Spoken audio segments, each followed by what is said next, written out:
6 o'clock. Madam Clerk, would you call the roll, please? Council President Robert J. Sylvia, Here. Vice President Paul M. Rodrick, Here. Councilor Terry Flynn, Here. Councilor M. Teresa Santos, Here. Councilor Dennis B. Toronto, Here. Councilor Barbara A. Von Villis, Here. Councilor Thomas P. Welch III. Here.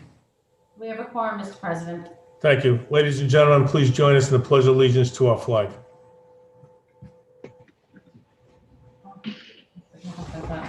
I pledge allegiance To the flag flag of the of United the United States States of America, to the and republic to the republic which one stands, nation, nation, under under God, God, indivisible, indivisible, liberty liberty and and justice for all.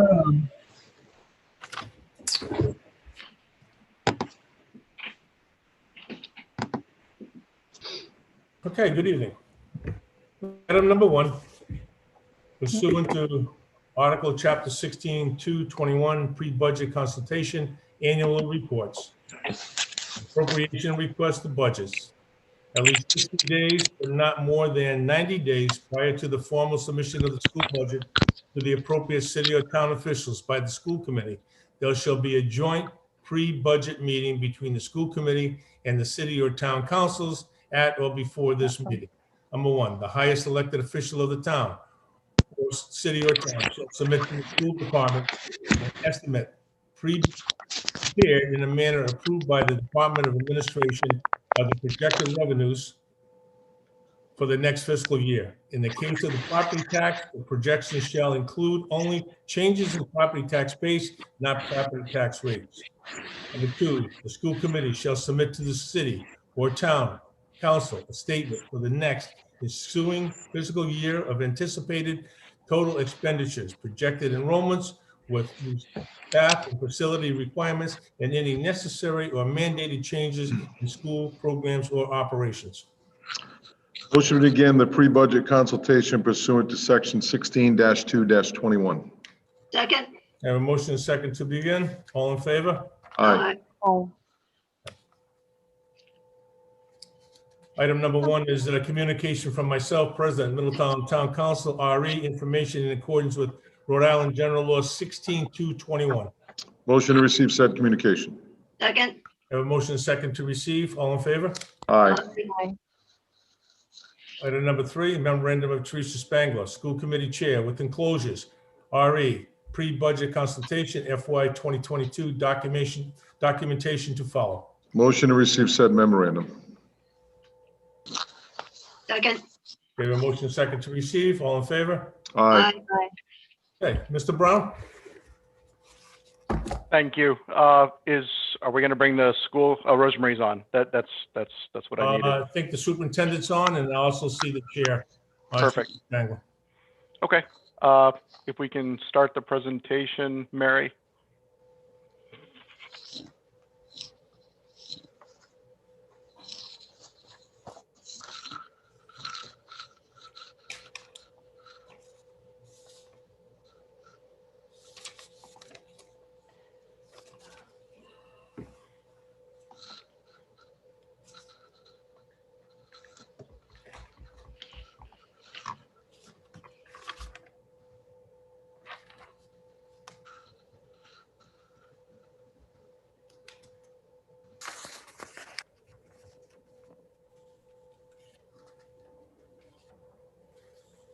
Karen, are you guys able to start the presentation?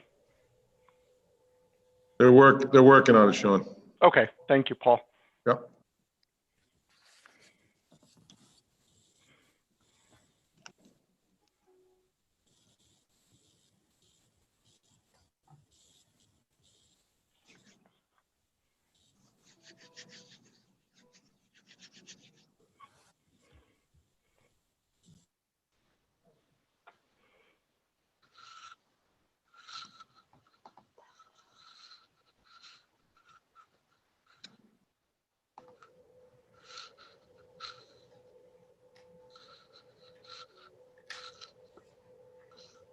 Good evening, Teresa.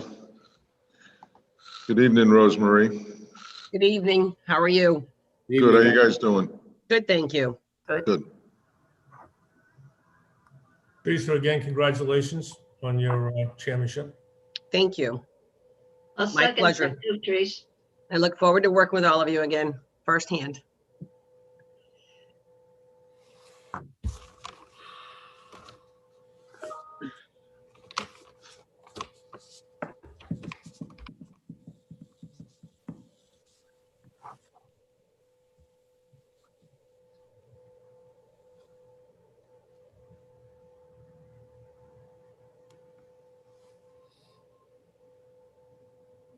You know, Bob, I'm just going to try sharing it from my screen. So I think we Okay. can do that.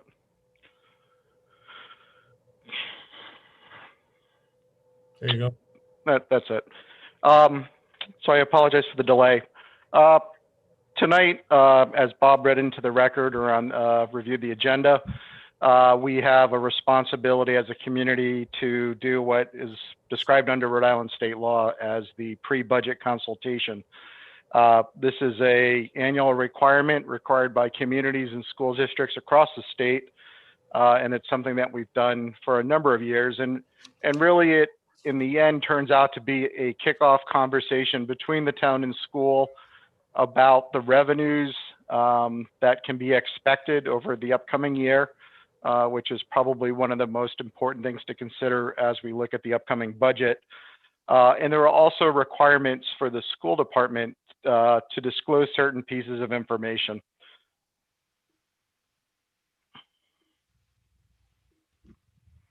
I'm just trying to start to the next screen. On the town side, the first bullet, we have a requirement under the law to disclose information regarding projected tax revenues that the school department may be eligible for as we talk about revenues that can be raised from the taxpayer. And during the presentation, Rosemarie and the school committee will discuss total expenditures that they anticipate for the department, projected enrollments, and the staff necessary, along with facility requirements they may have.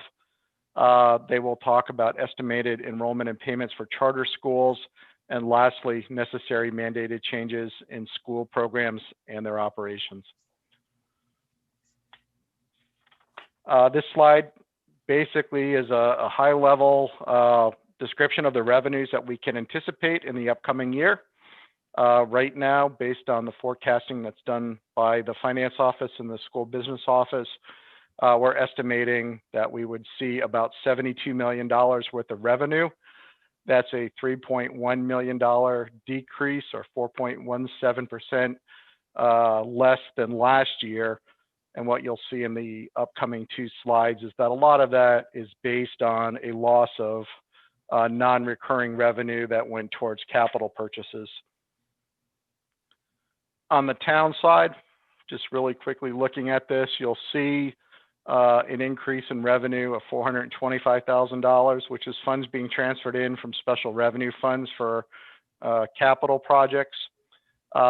We will use, in this current budget, we used $962,000 to balance the budget, which was a loss of revenue associated with hotels and meals. We're anticipating in the upcoming year that we will not have to use fund balance again. And then the last other big swing on the town side is intergovernmental support of $496,000. And that is the hotel and meals tax that we would hope to see as we sort of move through the pandemic towards recovery, and seeing some of the hotel and meals tax return to the town's treasury. On the school side, we are anticipating an increase in school education aid. And again, I'll just footnote that, and Rosemarie will footnote that later. That's guidance that we receive from RIDE as of right now, but it is all contingent on budgeting from the General Assembly. So we do anticipate an increase there. Non-recurring use of fund balance on the school side, which would be a reduction of $620,000. And we would not see the recurring revenue from bond proceeds that were used to do a number of the school capital projects of $2.1 million. And lastly, we did have some capital lease proceeds, which were related to the laptop purchase that also would not be recurring in the upcoming year. one of the things that we've talked about for the past 10 years, and this is shown as the trend, just to give everybody an idea of what we've sort of weathered, is we've moved through the 10 years of the infamous phase out or phase in of the school funding formula. So we finished that transition in the year that we're in right now, fiscal year 21. And you can see over that period of time that we did not see an increase in revenue, but over those 10 years, a decrease in revenue. And we've talked a lot about that over the last 10 years. Another area where we lost money is group home aid. That was eliminated in fiscal year 2019. And basically what the state did is they moved children from a group home environment to more of a foster care environment. So those children still exist within the district, but the funding is coming to us, not necessarily through one of these special revenue categories from the state. It's essentially being funded by fees paid to people who help run the foster homes, and then in turn they're paying taxes. So a little bit of a difference in the amount of revenue that we get from group homes. The school is projecting that state aid would be approximately $8.2 million in fiscal year 22, which would include $13,000 for multilingual learner category funding and $35,000 in reimbursement for high cost special ed. So again, it is at this point a promised increase, and again that promise is something that would have to be kept by the General Assembly before we can actually bank on that. The anticipated tax base for the upcoming year is $3.6 billion. That's $413 million higher than prior year, or approximately 12.82%. We're looking at an increase in the property values, real property values, and that would come from the revaluation, and also a small but steady increase in new development within the town. We would see an increase in the exemption amount, and that amount would come mostly because of the increases in real property. There's more or less a correlation between those two numbers. We're expecting to see a decrease in motor vehicles again, and that would be related to the phase out of the motor vehicle tax at the state level. Any revenue that's lost there, we would make up with an appropriation from the state General Assembly. And then lastly, tangible tax, we're expecting to see a decrease because people did not invest in that property within their businesses. The property that was there further depreciated, so we would see a decrease in value within that area of our tax base. This is one of the requirements of the law, and that's to specify exactly how much money the school department could ask for under the state statutes. So the appropriation for fiscal year 2021 to the school department was $26,929,007. Under the law, they could ask for a maximum of 4% before seeking exceptions to the statute, which would allow them the ability to request $1,077,160 from the town as new revenue from the tax base. This slide was provided just for information. It's not required. However, it just gives you a snapshot of where the different fund balances are for the major funds within the town. I think probably the main thing to point out is that the town's general fund unrestricted balance remains upwards a little bit over $7 million. That falls within our ordinance that balance should remain between 8 and 16% of the town's expenditure levels. The school's unrestricted fund balance would be somewhere just north of $1.5 million, and that falls within their policy range of 2 to 3%. I'm going to turn it over to Rose Marie right now, and she's going to run through the required disclosures from the school department.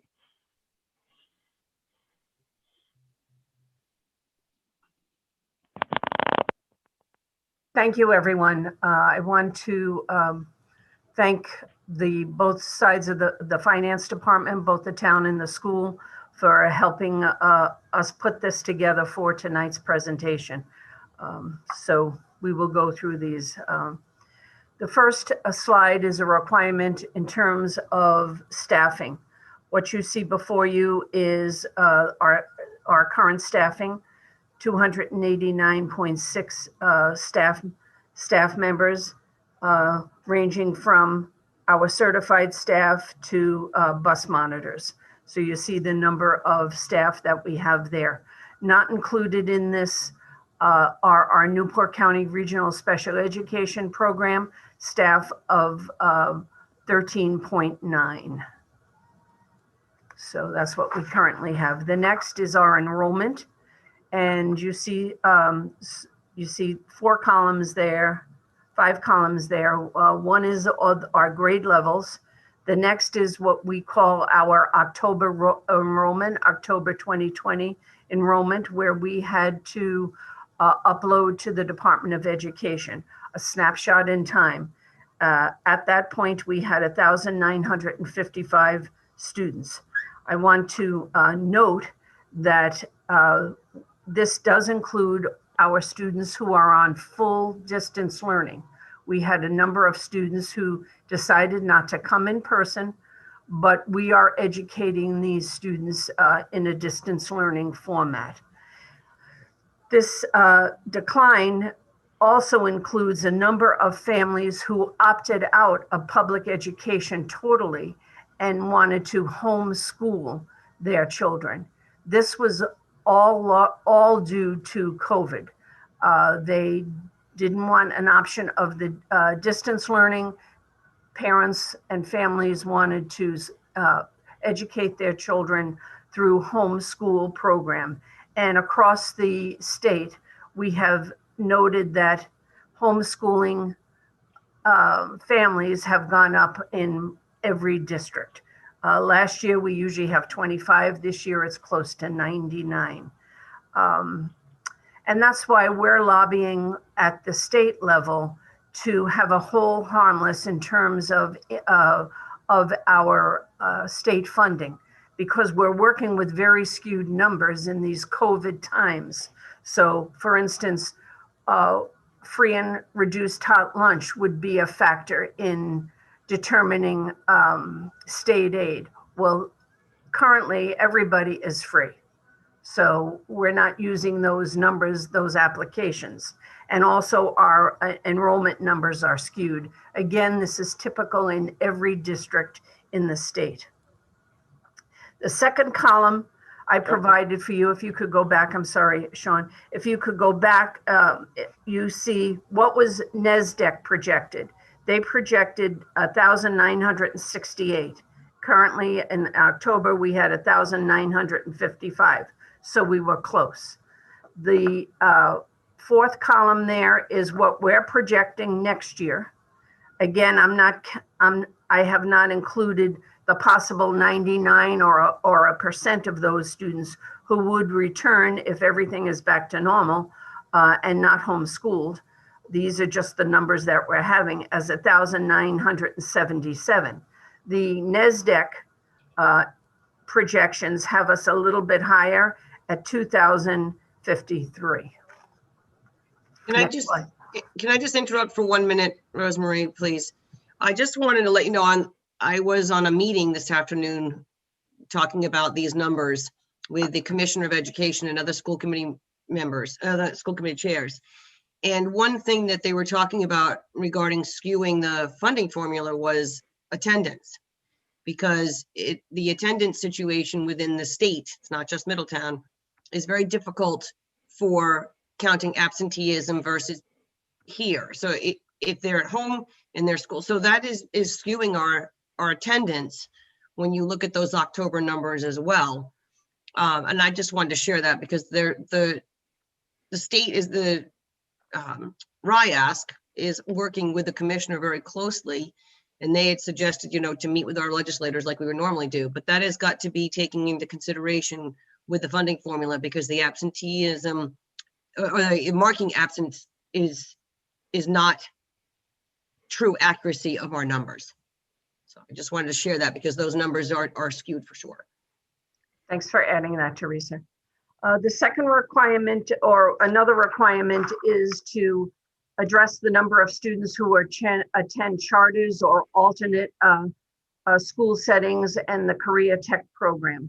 So you have before you, we have 48 full-time students and 12 part-time students who attend Korea Tech education in those communities: Narragansett, Portsmouth, Newport, South Kingston, North Kingston, and the Met.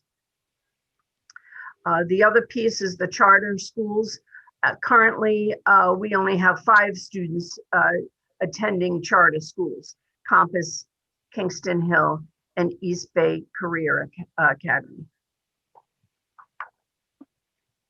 Next is just for information. We always like to ground ourselves in the work that we do with our strategic plan. So we have the 5 goals and action steps all under those goals that we are implementing daily. But for your information, we'd like to include this in the presentation. I won't go through all of those with you. Next slide. So we are looking at next year and what we would possibly need to support our students. We know we've been through going through a very trying time. We know that our students will need supports when hopefully we're all back face to face. And we've identified at this point, there could be more, 6 positions that we would need to help support those students given the COVID situation and COVID slide, as people are calling it. The 6 positions vary, but most of them are instructional in terms of literacy, guidance, math support, and then support with our L students, our English language learner students, and our social emotional support staff. So that could include a behavior specialist, a social worker, a school psychologist. We're still looking at what's the best model for those students, but we're looking at an additional 6 positions there. Next slide deals with our facilities. As required, we need to give you a snapshot of what we're doing in our facilities. And we have, from the bond projects, we have 2 major HAVVAC projects to complete at the high school and Aquidneck School. And that's funded through the bond funds from 2018. And we need to develop a 5-year facilities plan out to 2024. The current plan has been extended because we did have COVID and still in COVID, so it's been extended to 2022. But we have not advertised, but in a way we've advertised for a building committee. We're getting many applicants in this week, strong candidates to be on a building committee. We would need to, and the school committee will appoint those individuals at this Thursday's meeting. We need to secure an educational planner that will take a look and engage the community in visioning toward what we want our schools to look like in the next 5 years. We would submit a stage 1 application September of 2021, and then a stage 2 application February 2022. If Wright approves all of that in May, if whatever the building committee comes out, we need some kind of a referendum or support, we would come to you for approval in June of 2022 with a referendum for November 2022. Next slide.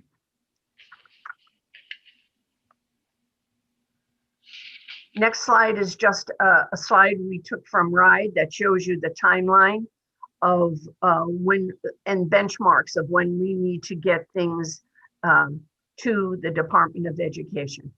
So we're on, on the date adopting, appointing building committee members this week, and then we'll start rolling up our sleeves and get this work done. Next slide, in terms of technology, we need to provide support for the building committee and the educational planning for the 5-year plan. So when the building committee meets, there's going to be an element of their work that has to deal with technology. And we would need to support that. We're planning on support for a one-on-one device refresh program, and also always concerned and keeping up to date is the network planning and support for our network infrastructure in terms of a replacement plan. You see many of these items in our capital improvement. You've seen them over the years, and you'll continue to see those. Next slide.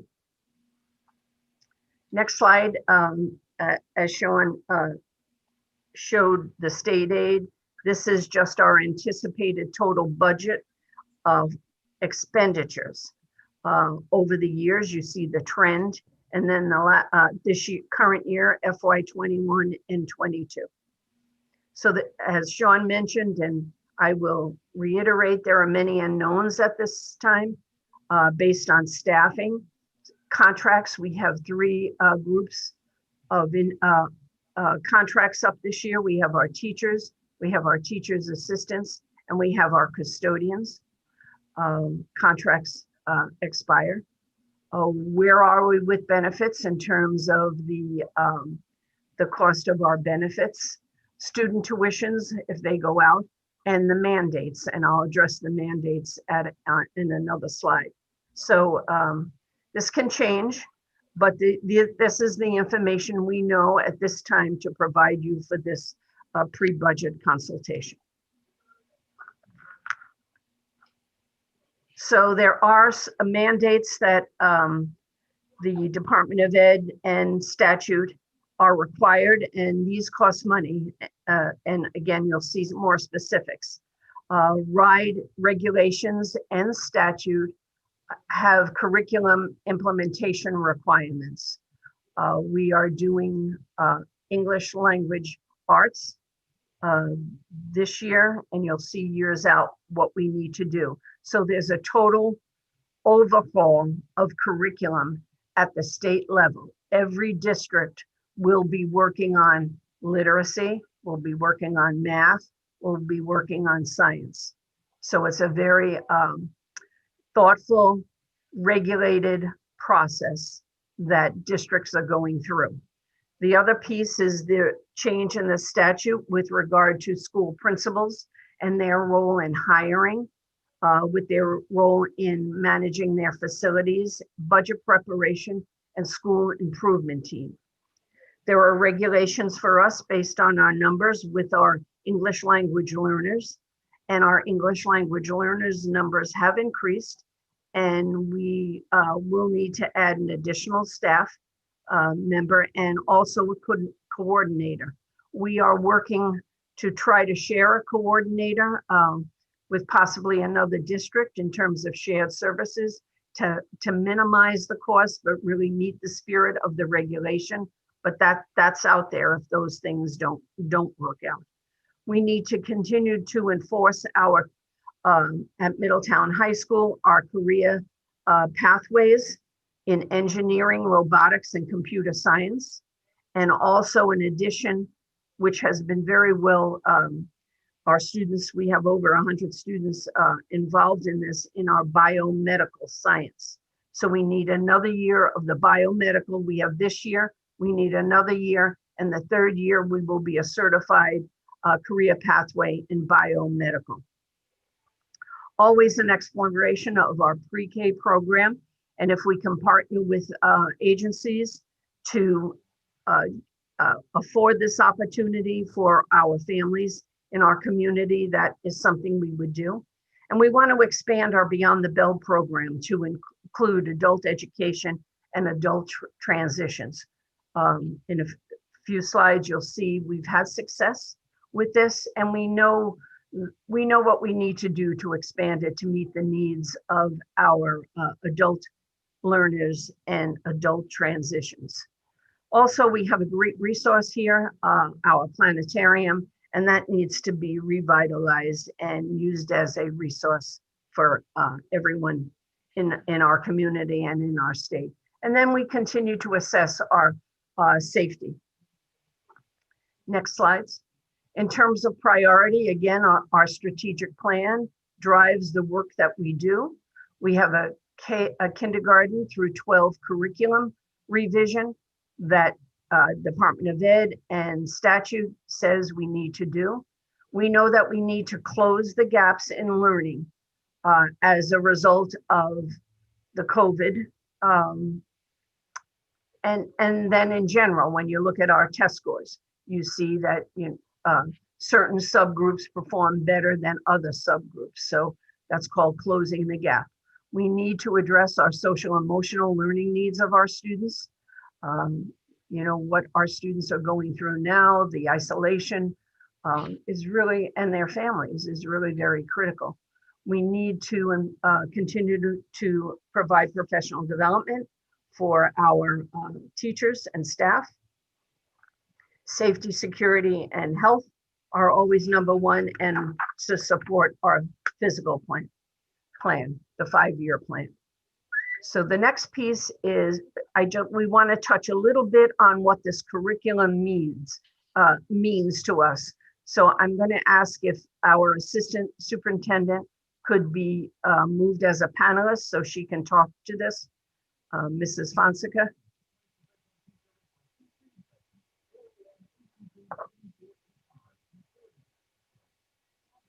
Can we make her a panelist, please? Karen's working on it right now. Thank Says she's a panelist now. Okay, great. So I'd like to introduce, and we see there Michelle, and she'll walk us through the next pieces of what we need to do. Michelle, thank you. Good evening, everybody. Just a quick overview on this high quality curriculum material mandate through RIDE. They're really using it as a lever for improvement in all districts, and to look at sort of what they're thinking makes a lot of sense in providing equity for all of our learners. They want all students to have access to high quality curriculum materials in ELA, mathematics, and science. They would like to couple that with a strong implementation, providing strong professional development. And by doing so, they feel that they'd have a stronger equity for all learners and increased student achievement across the board. This high quality standards aligned curriculum materials are meant to improve student outcomes, and they have a plan for us that's going to be in the next slide where you can see their timeline.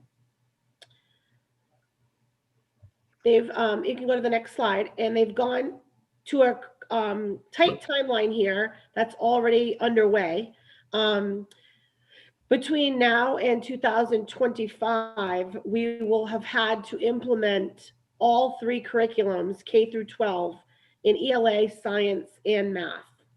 As you can see right now where we are, they've identified certain examples of high quality curriculum materials in math and ELA. And they've asked us to use and work with that list to identify our own adoption in Middletown by the end of 2023. So in math and ELA, by June 2023, K through 12 needs to be fully adopted. And then by 2025, they've asked us to do the same thing in science. So at this time, we've already begun part of this because it is a hefty lift, both financially and also just in the identification, selection of any curriculum. You want to make sure you're making good choices for your teachers and students. So there's quite a process. It's a year-long process of examining curriculum and making sure we're making a strong choice for our district. So right now we're engaged in kindergarten through grade 5 discovery of ELA curriculum, and we are working with RIDE Rhode Island Department of Education, as well as Ed Reports, who evaluates curriculums, and we're working with them, understanding research behind good literacy instruction and selection of curriculum. This is going to be a busy next few years as we not only select and implement, but also purchase. And once you purchase, there is a lot of work to do with implementation, professionally developing your teachers, and ensuring that your curriculum is implemented with fidelity. So each LEA in the state of Rhode Island must choose a curriculum from the list that is given under this legislation. And when possible, they're asking LEAs to do that as soon as possible, sooner rather than later, because they want every student to have that equal access. In the next slide, we talk a little bit about what this can look like as far as cost. We did sort of map it out by year. So right now we're engaged in that K-5 ELA, and we have secured a literacy grant funded through RIDE to pay for the implementation of the K-5 curriculum. And that will be implemented. We will choose that at the end of this year. We have a team that's been investigating materials since September, and we will make our choice by June and implement it by September of next year. And that again would be funded completely by our literacy grant. But as you can see, there is additional professional development costs that go along with implementing any curriculum. And we'll work on funding sources for that. May include our consolidated resource plan that has a professional development component. But again, these numbers are going to be bigger than we've seen in a long time because we're implementing so much new curriculum at once. As you can see, the plan for the following year includes 6 through 12 ELA purchase. And also PD continues for K through 12 ELA. Then it continues on to a very big year, which is SY 23-24, which would mean that we're implementing K through 12 mathematics. And then following that, we do an examination of science with an implementation in 25-26. So to follow the mandates, and at this time, they have not been extended. This is what we're going on, but the estimated cost of such implementation with materials and professional development will be close to $1 million over the next 5 years. So really anticipating a large chunk of our budget having to be applied, and really the pressure to find possible grants or supports that would help fund some of these initiatives that need to happen. And at this point, RIDE has not told us about, like, let's talk about science. We don't even have the current list of science curriculum that's available, but we have not talked about any funding sources for science. We were very lucky to get the ELA grant last year in literacy, so the funds for this year's implementation are covered. And we're really excited about that. But we have a lot of work in the years ahead with developing and implementing this curriculum. As we think about curriculum, we also think about what we can do for students intervention-wise and enrichment-wise, and that takes us to our Beyond the Bell program. As I shared with you last year, we were just in the heart of launching a pretty robust program. We had we probably had about 3 or 4 months under our belt when COVID hit. So we were doing some remarkable things for our students in Middletown by offering interventions, enrichments, clubs, social emotional learning, focused academic supports, credit recovery. We had offered in that short time 6 different family support nights, and it was quite robust. And we had plans to make this even bigger. And we still have a vision over the next 3 years to expand our Beyond the Bell program. We've just had to really switch our lens over the last 8 months in looking at things virtually. And we've done some small groups in person with all safety measures in mind. But we had an amazing summer program with 220 students in Beyond the Bell that was all virtual. And it was very successful. We had parents telling us that, you know, their kids were very motivated to get up, get online with their teachers in the morning, and by 11 o'clock they were done and headed to the beach. But they connected daily on our virtual platforms. So our vision over the next few years for Beyond the Bell is to continue to really ramp this up. We really want to have some more early childhood programming as part of this. A STEAM expansion, which is actually going to happen this summer. We have a very robust STEM camp coming. We received a grant for that, and that's going to be open to the majority of students will be military students that it's open to, but we're going to have a week-long STEM camp like we've never seen before, and it's all fully funded through this grant. We want to work on our individual learning plans that we do in grades 6 through 12, where students make goals for their college and career readiness, and in that backpack to briefcase program, much like Cumberland did, and you had shared with us.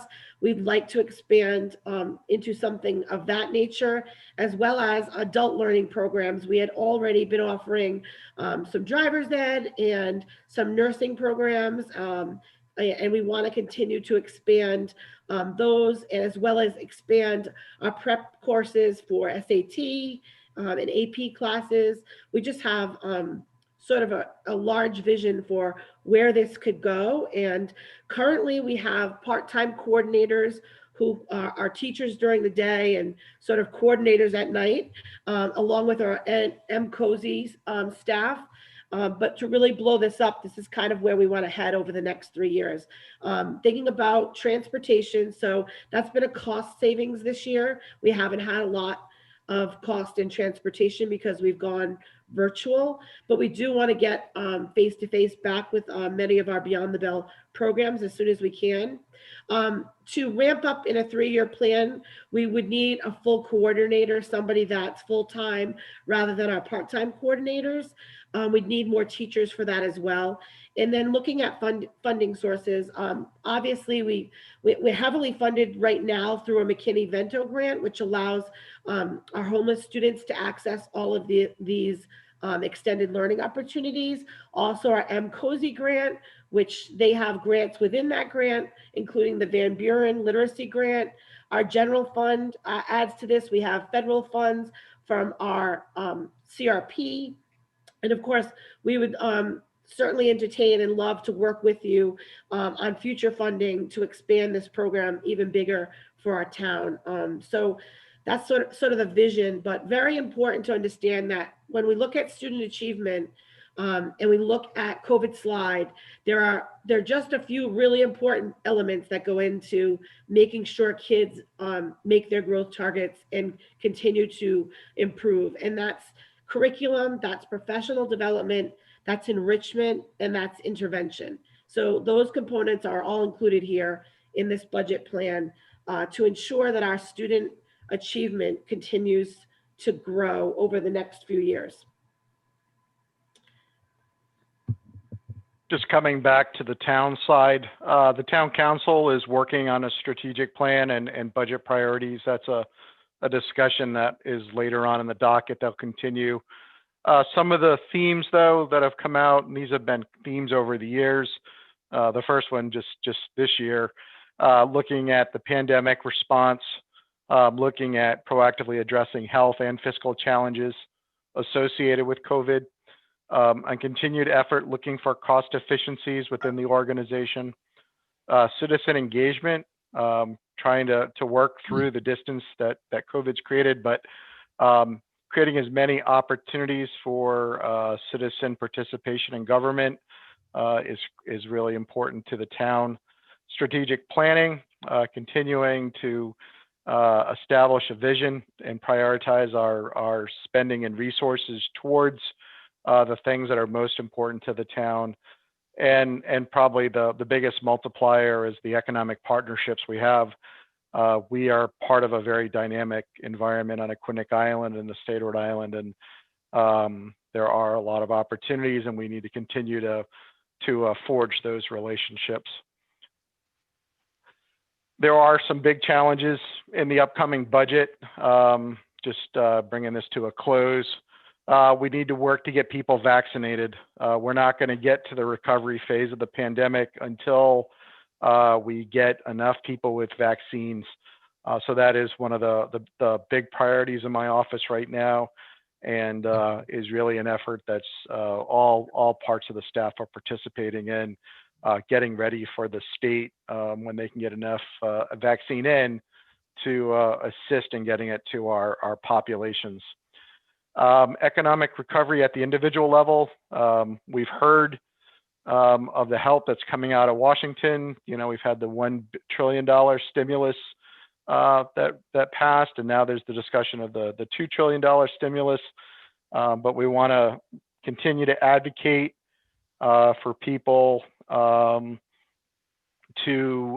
get those funds that are necessary, not only at the individual level, but also with small businesses, landlords, and rent. The economy is struggling, and we really are at a pinch point in trying to get towards, again, that point of recovery that we're looking for, hopefully sometimes this summer. Keeping kids in school is critical. It's critical to the children for their well-being and their families. It's also critical for businesses. In the discussions and meetings I have with businesses, one of their biggest challenges is having employees in the workplace, and you know, not challenged by the obligations that parents have with distance learning and in childcare. But being able to get the kids in school and keep them going is critical, not only for today, but for the future generation of Middletown residents. We have challenges associated with changes in leadership and policy at the federal and state levels of government. We know there's a good possibility that Governor Raimondo will be going to Washington, D.C. to be the Commerce Secretary. That will be a change in leadership at the State House. So we need to see how that works. And also at the federal level with President-elect Biden. You know, just tremendous changes in how the federal government will be allocating funds to states and local communities. And we all need to remain on our toes to see how dollars filter through from Washington, D.C. to Middletown, Rhode Island. And that's, thankfully, we have a very good relationship with our federal delegation. And that will help a lot, but it is an area of concern for both the town and school. There is a great amount of uncertainty in the state budget. Last year's budget was balanced in a large part through COVID monies to supplant money to both the town and school. I know if you listen to and read the paper, you can see the same things happening in the upcoming budget. But there is this $500 to $600 million can that's being kicked around. And while there is money to plug that hole, there's still a hole. And I don't clearly see where that's going to get reconciled, but it's certainly something that we need to follow because we've learned the lesson from the state that often those things get settled at the local level and those problems become ours to solve. So we do need to be very mindful of that uncertainty in the state's budgeting. Something that has become a point of conversation with myself as well as the tax assessor is in the upcoming years, once we reach recovery, is changes in use and value of commercial property, how people see office space and how retail space is utilized. There is a lot of discussion that that's going to change in the future.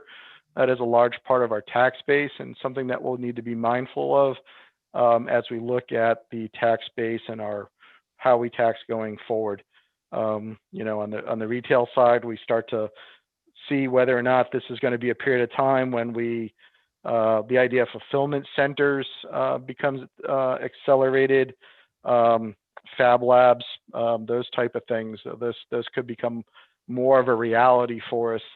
I think for Middletown, there's an opportunity. Whenever these events seem to happen, Middletown seems to benefit as businesses come towards the center of the island instead of the two ends. So I think there is some stability, but again, we need to be very conscious of the change that's going to happen in the commercial arena. And lastly, and Rosemarie touched on this, we do have a number of labor negotiations coming up. Just going to flip the slide quick. We have negotiations that will be coming up with Council 94 at the school department. We have the NERI municipal workers, the town hall workers, the NEA teachers union, NEA teachers assistants, and lastly, the Teamsters, which are the public works employees. So there are 5 contracts that need to be negotiated prior to the end of the year. So we have quite a bit of work there. These are the budget deadlines, the next steps. There is a docket item on tonight to extend the deadline for submitting, the school committee submitting the budget to the town, and then extending my deadline from submitting the budget to the town council. And the basis for that is the state, which typically would start setting its budget out in January along with its revenue estimates. They're not going to do that until March, very similar to last year. So the recommendation and discussion that will happen later is moving those dates out about a month so that we can work with budget numbers that are grounded or, you know, have a foundation in the estimates that the state is working with.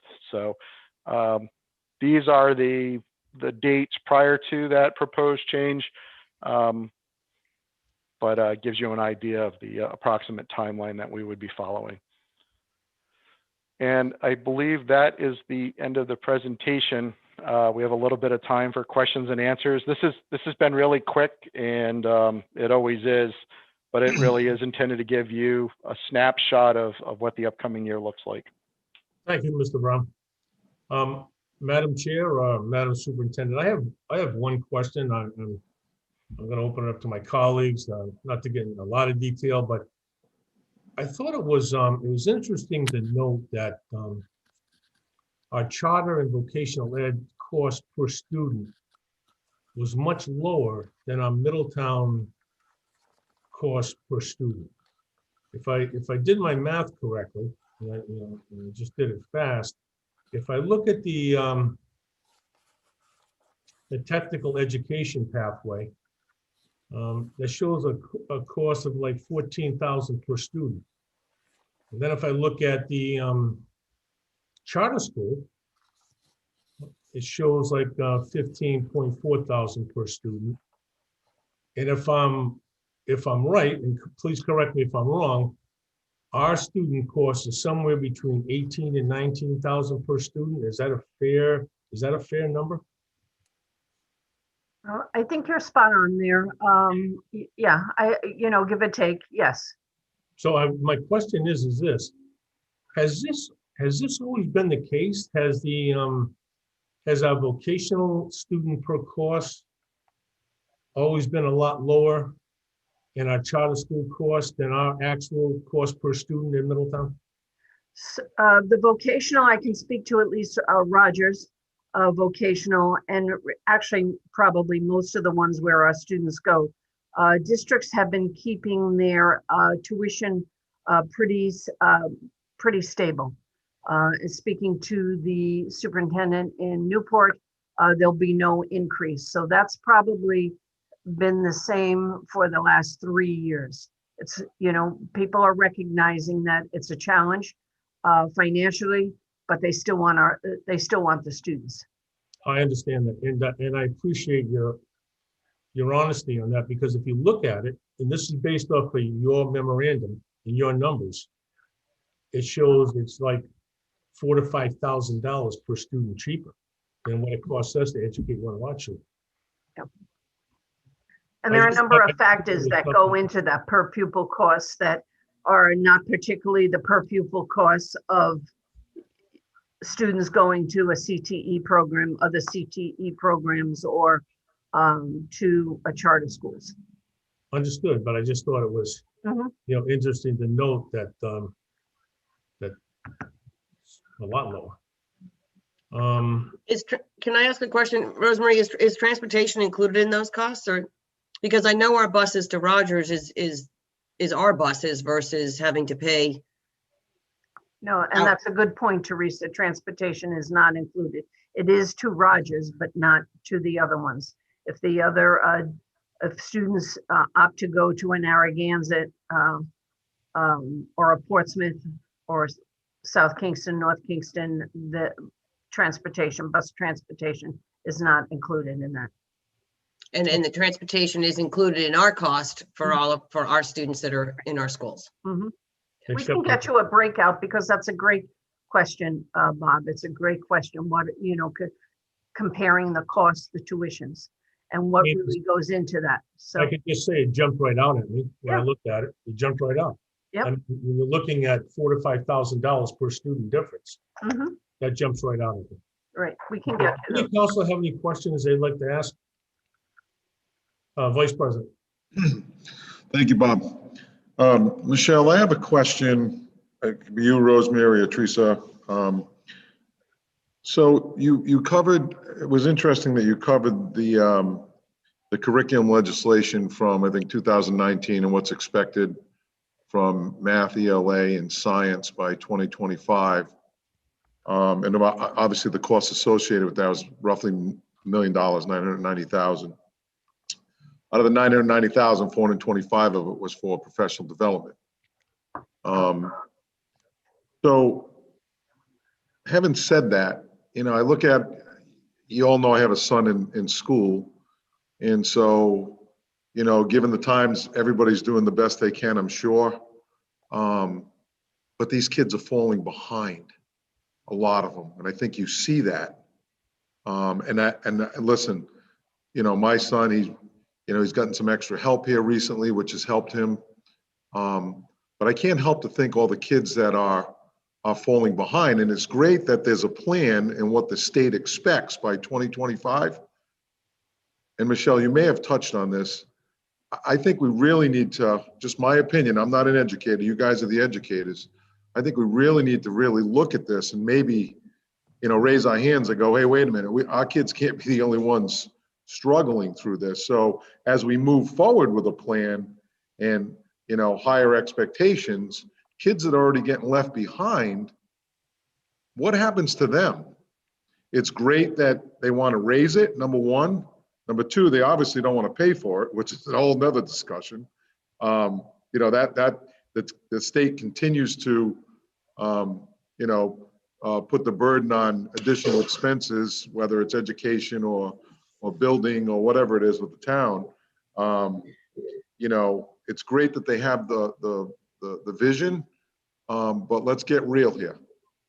And I think that's what's important. And I think if we're going to lead, if we're leaders, we need to step up and say, hey, wait, what about the kids? Is there a catch up? Is there a program designed to help these kids catch up? Because some of these kids may go through 2 or 3 years of lagging behind of hybrid learning or distance learning from home 100%. And, so these kids are going to be left, I hate to use the word behind, but they're probably not afforded what the kids before them were, or maybe the kids after COVID are. So is anybody thinking about those types of things and going, hey, wait a minute, guys, time out. Great plan. Let's look at what's in front of us, because we don't know what, I think we're going to go through a whole nother year or two of this, potentially. So I'm sure those thoughts have crossed your minds. I don't know if you want to share those. I know it's probably a lot of just, divulged, but I think it's real, and I think it needs to be on the table. Right. I completely agree with you. And I want you to know that as we're looking at this high quality curriculum right now, one of our main criteria is that it have components for intervention for students who are not meeting grade level. We have to have that because we know that we have many students in that area that need a ramp up. And when we talk professional development, I mean, we're talking about ramping up all of our K-5 teachers to be reading teachers, to have the expertise that that some of them have never gotten fully trained to be a specialist in reading, and now they would be. So I definitely think we're on the same page as far as addressing the biggest issue we see in front of us, which is students that might not be meeting grade level, and how do we catch them up, and what kinds of ramp ups do we put in place with this new curriculum? And does the new curriculum have components that can offer that? I mean, that's one of the main questions we've been asking as we've interviewed vendors, and we've looked at materials, and we've done research on providing interventions through high quality curriculum materials. So I can say that we're thinking the same. So, and it's not an either or, Paul, when you look at it this way. It's not like getting the curriculum or ramping up our kids. They're really very much entwined because, as Michelle said, the materials that we're looking at and our teachers are like right on it.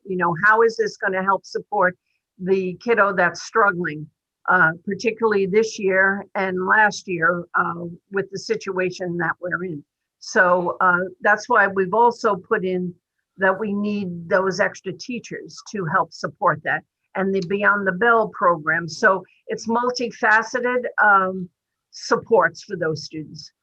I do want to, sorry, Teresa, I do want to say that, my particular instance with my child, again, everyone's probably doing the best they can. They've been extremely responsive to the needs. And I just want to make sure that you and they're recognized for that. I don't know if you're hearing that from anybody else, but as a parent, and then second hat as a counselor, I want to make sure that people know that that's out there. Thank you. Thank you, And Paul. I'll convey that to our educators as well. That is always nice to hear that. I want to also mention that meeting that was this afternoon with the commissioner. Unfortunately, I missed part of it, but I did catch the part when they were talking about ramp up programs for students that may have been struggling even before COVID, but now with COVID, it's even more of a challenge for some students. And they were talking about what the state is going to do to support districts for extending the school year if necessary, or summer programs, or like we are talking about Beyond the Bell. So that did come up. Tim Duffy was on this call as well, and it was a very good dialogue. A lot of school committee chairs were on there. So I was hearing from people all over the state, and they were talking about their challenges and asking the commissioner of, yes, you want us to do all these things, but what are you going to do for funding to support us? And of course, it went back to, well, you need to meet with your legislators, and if we all do this together, as all the districts in the state go to our legislators with the same things, hopefully we can get some dollars to support these ramp up programs and funding to support our students to maintain and excel, rather than just bringing them up, but just, keeping them up high and being able to let them excel. So that did come up today as well from the commissioner and from other school chairs and the school RIASC. But it is a big question to the commissioner with the mandates and helping students to catch up. So that did come up today. So it is being talked about statewide, and it's not just coming from us. So at least we know that it's going to be a collaborative effort to the new governor coming in, as well as the legislators, to help them say, look, this is what's going on. This is what we need to support our students. Yeah, because, at the same time, it's you're getting hit on both sides. If you're putting a program forth, and it's great with that vision, like I said earlier, but costs associated with that, who's paying for that, number one, and number two, the loss of revenue from these cities and towns like our town. I mean, we get good money from meals and hotel tax. You saw the slide earlier that, what's happened there. So I think it needs to be really thought through. And I think, if it has to be, extended a few years until the economy and these towns get some revenue generated again to the levels we were at before, or even better, I think that needs to be on the table as well. I want to add I just want to add one more thing. I know it's 7 o'clock. I just want to add one more thing about the ELL programs that we had talked about, the need for us to have that in our school as well. that came up today, and that's a big mandate. We have to have that. But the question to the commissioner is, again, about dollars and cents and funding these programs, because it seems that we're having a big increase across several districts with needing ELL students. So the categorical funds came up in discussion. So I just wanted to share that with you statewide, that this is something that's being discussed above and beyond our district. Thank you. Councilor Flynn. Oh, thank you, Mr. President. And I also, to throw something in there, I believe, Mrs. Krager, maybe you can confirm this, that if students are really struggling with the distance learning, that is just not their platform, they have an option to go in school. Do they not still? Yes, they do. Some students are advocating for themselves, particularly at the high school, and they're asking, could they come in the 4 days a week? And, provided we can have all the safety measures in place, our principals are letting those students come in more frequently. I mean, that's our desire, really, to get everybody in face-to-face, K to 12. If our teachers were vaccinated, maybe that would be something we could do. But they're not on the list, and at least in the first phase, to be vaccinated. But all educators, not just our teachers, our teacher assistants, our custodians, they need to be vaccinated. So, but you're absolutely correct, Terry. I think that accommodation needs to be known, so that, Paul, to your concern that, some kids are getting left behind, there are a lot of different levers in place to assist, whatever's going to work for each individual child. I did have a few questions. Do I have time, Mr. President? Yeah, if you, I'm going to allow you to do it. I just ask you to make them short. I will make them very short. You mentioned the deficit, the payout for the laptops. And I'm just wondering, have those been received? No, we got an update from our IT director today. They will not be in January. There's about 8,000 computers ahead of us before we will receive ours. We're hoping for February. And it's no fault of anyone's. I just want to make that very clear too. It's supply and demand. Yeah. That's fine. I just wanted the answer. I'm going to go as quick as I can. This is just a request. Could you provide the last 5 years historic tuition payments for both the charter and state schools? I'd just be curious what the trend is, if it's flat, growing, and numbers of students and tuition, please. Sure. Also, on the staffing, I just want to make one point that RIDE does set the tuition rates for the career tech schools. Okay, good to know. Thank you. Last question. When you mentioned the projected staffing and that you needed 6 additional, and I'm looking at this memo that was submitted in the docket. And then in the change in operations, you mentioned an additional staff and part-time ELL coordinator. Is that part of the 6? Yes. Fine. Thank you. Let me, do we have the L coordinator in that list? We might not. Just need to find my slide. We have an L teacher, not the coordinator. But those 6 positions, a lot of those are the supports because of COVID, and to make sure that our students are provided those supports. So that's not the L position, because that ELL position was required by the state last year anyway. But the other positions the coordinator is not in. Yep. So it's 6.5 total new positions? Yes. Thank you. Madam Superintendent, Madam Chair, I know you'll be receptive. If councilors have any questions, additional questions, they can email you. Absolutely. Okay, Yes. Very good. Okay, Thank you. Thank you both for tonight, and on with the budget process. Thank you very much. Thank you very Thank you, much. everyone. Thank you. Thanks for your support. Stay well, everyone. Thank you. You also. Okay, next item of business.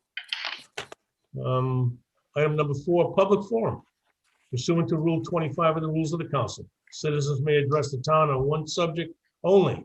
Said subject or substantive town business neither discussed during the regular meeting nor related to personnel or job performance. Citizens may speak for no longer than 5 minutes. and must either drop off a public participation request at the town hall or email to the clerk's office at least 30 minutes prior to the start of the meeting. All items discussed during this session will not be voted on. No longer, the total session will not last more than 15 minutes. And we do have one person, Michelle Welch, Melissa Welch. Melissa? Yes, I'm here. Okay. Okay, it looks like, yep, looks like my slides are coming up. There you go. So thank you, Mr. President, Mr. Vice Sure. President, members of the council. I appreciate the opportunity to make use of this public forum channel to address the council. And the subject I'd like to raise tonight is dogs on Middletown beaches. So I have a proposal for addressing this issue, and I'm now just going to share a few slides to accompany my comments. So as I'm sure the council is aware, many Middletown residents and visitors enjoy taking their dogs to the beach. I'm sure the dogs really enjoy it too. So if you visit second or third beach any reasonably nice day, as I often do, there's usually anywhere between a few and maybe a dozen or more dogs on the beach. Most of the dog owners act responsibly. They're cleaning up after their pets and usually keeping them on a leash. So next slide, please. So this is the status quo, basically from October to April, when dogs are allowed on the beach at any time, provided they are on a leash. But summer is coming, and as of May 1st, according to our town ordinance, dogs are only allowed on the beach between 5 a.m. and 7:45 a.m. So that's might come as quite a shock to dog owners who might be unaware of the change, or perhaps they just forgot. So what I would like to suggest is that we try to get ahead of the curve by warning dog owners in advance before the time changes go into effect on 1 May. And at the same time, use this opportunity to reinforce the existing rules about keeping dogs on leashes and cleaning up after them. Next slide, please. So what I'm proposing is that the town undertake a multifaceted public relations campaign to alert people to the upcoming changes in times for dogs on the beach, and to do so in such a way that we're trying to gain public understanding and maybe a little buy-in. So my proposal is that we use multiple channels like the town website, newsletter, traditional and social media, as well as posted signs to spread the word about the upcoming time change. And also as an additional approach to try to engage dog owners directly by handing out flyers at the beaches. And you see my prototype of a flyer there on the right. It has the kind of eye-catching title, The Sad Dog on a Beach, Generate a Little Sympathy, lays out the rules for dogs on the beach, and then also includes in the little doggy bag, there's a dog treat and a human treat. That's the spoonful of sugar to make the medicine go down. And the key to all this is to alert dog owners before that 1 May deadline. So we're looking at undertaking this PR campaign in the month of April. And really the idea here is to get ahead of the curve and engage dog owners before they are surprised by the change. Next slide, please. So if the council wants to pursue this, I understand this has come up before the council previously, that there was discussion last September about this issue. And at the time it was, there was some discussion about forming a committee, but it was decided to put that off until after the election. So I would propose that the town reconsider the idea of forming a committee.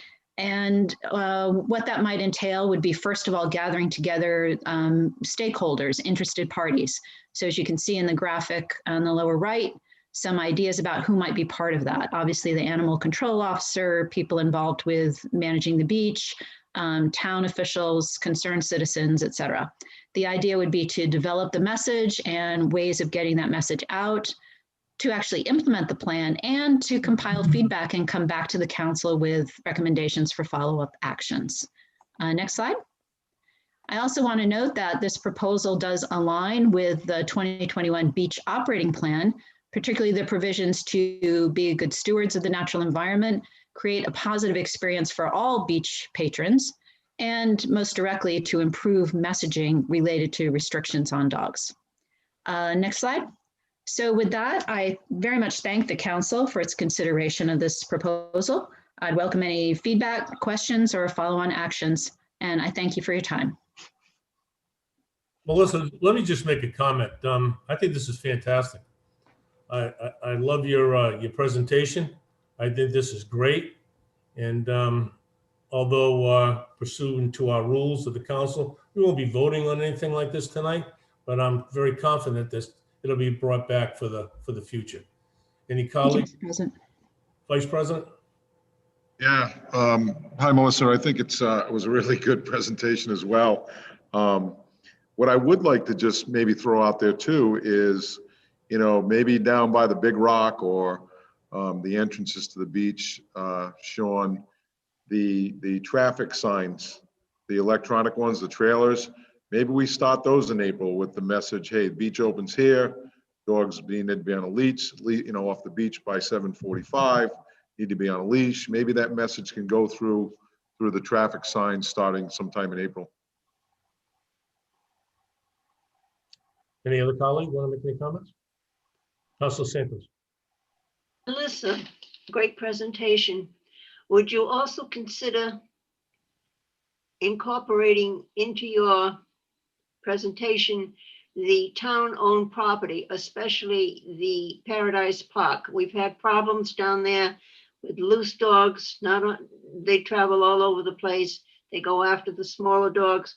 So if you would be so kind as incorporate the Paradise Park and any other land or open space that people walk the dogs down the valley, that would be nice too. It's not only the beach, it's the other properties included. So that would be very nice. Thank you. Thank you, Councilor Santos. Councilor Flynn? Yes, I don't know why we would wait until April. I agree. I think it's great. That was a That's great all. presentation. Very good. Okay. All right, Melissa, again, thank you very much for bringing this to our attention. And thank you for your slideshow. It was very eye-catching. Thank you. Okay. All right, consent calendar. Any council want to take anything off the consent calendar? Okay, Okay, motion to approve the consent calendar, Second, adopt the consent calendar. have a motion second to approve. All in favor? Aye. aye. Aye. Okay, licenses. Item number 15, licenses. Application of East Main Wraps LLC, DBA Gansett Wraps, 510 East Main Road for a victualling house license for the 2020-2021 licensing year. This is new. Motion to grant said license subject to building official, fire marshal, and board of health approvals. Second, Okay, have a second. Conversation. Hearing none. All in favor? Aye. Aye. Thank you. Item number 16, application of La Petite Gourmet LLC, DBA Power of Juice, 698B, Quinnick Avenue for victualling house license for the 2020-2021 licensing year. This is new. Motion to grant said license subject to building official, fire marshal, and board of health approvals. second, We have a motion second. Council Flynn. Thank you, Mr. President. So I'm just, I sent out an email you might have seen today or yesterday about a situation with disposing of food waste. And I'm not sure if there's and Mr. Brown, I'm not sure if you were sure if there is a guidance on if there's a way to do that. But I do know that there's previously behind the current location, because I understand this is a new location for this applicant, there's been left open food.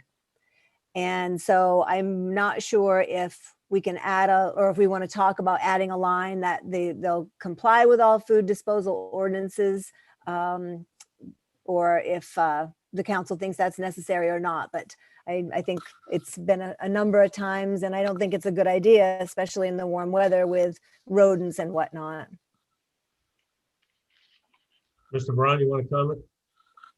Mrs. Flynn sent a picture today. I responded that I only had that picture and couldn't provide any comment on it. So I'm not aware of the historical problem at the property.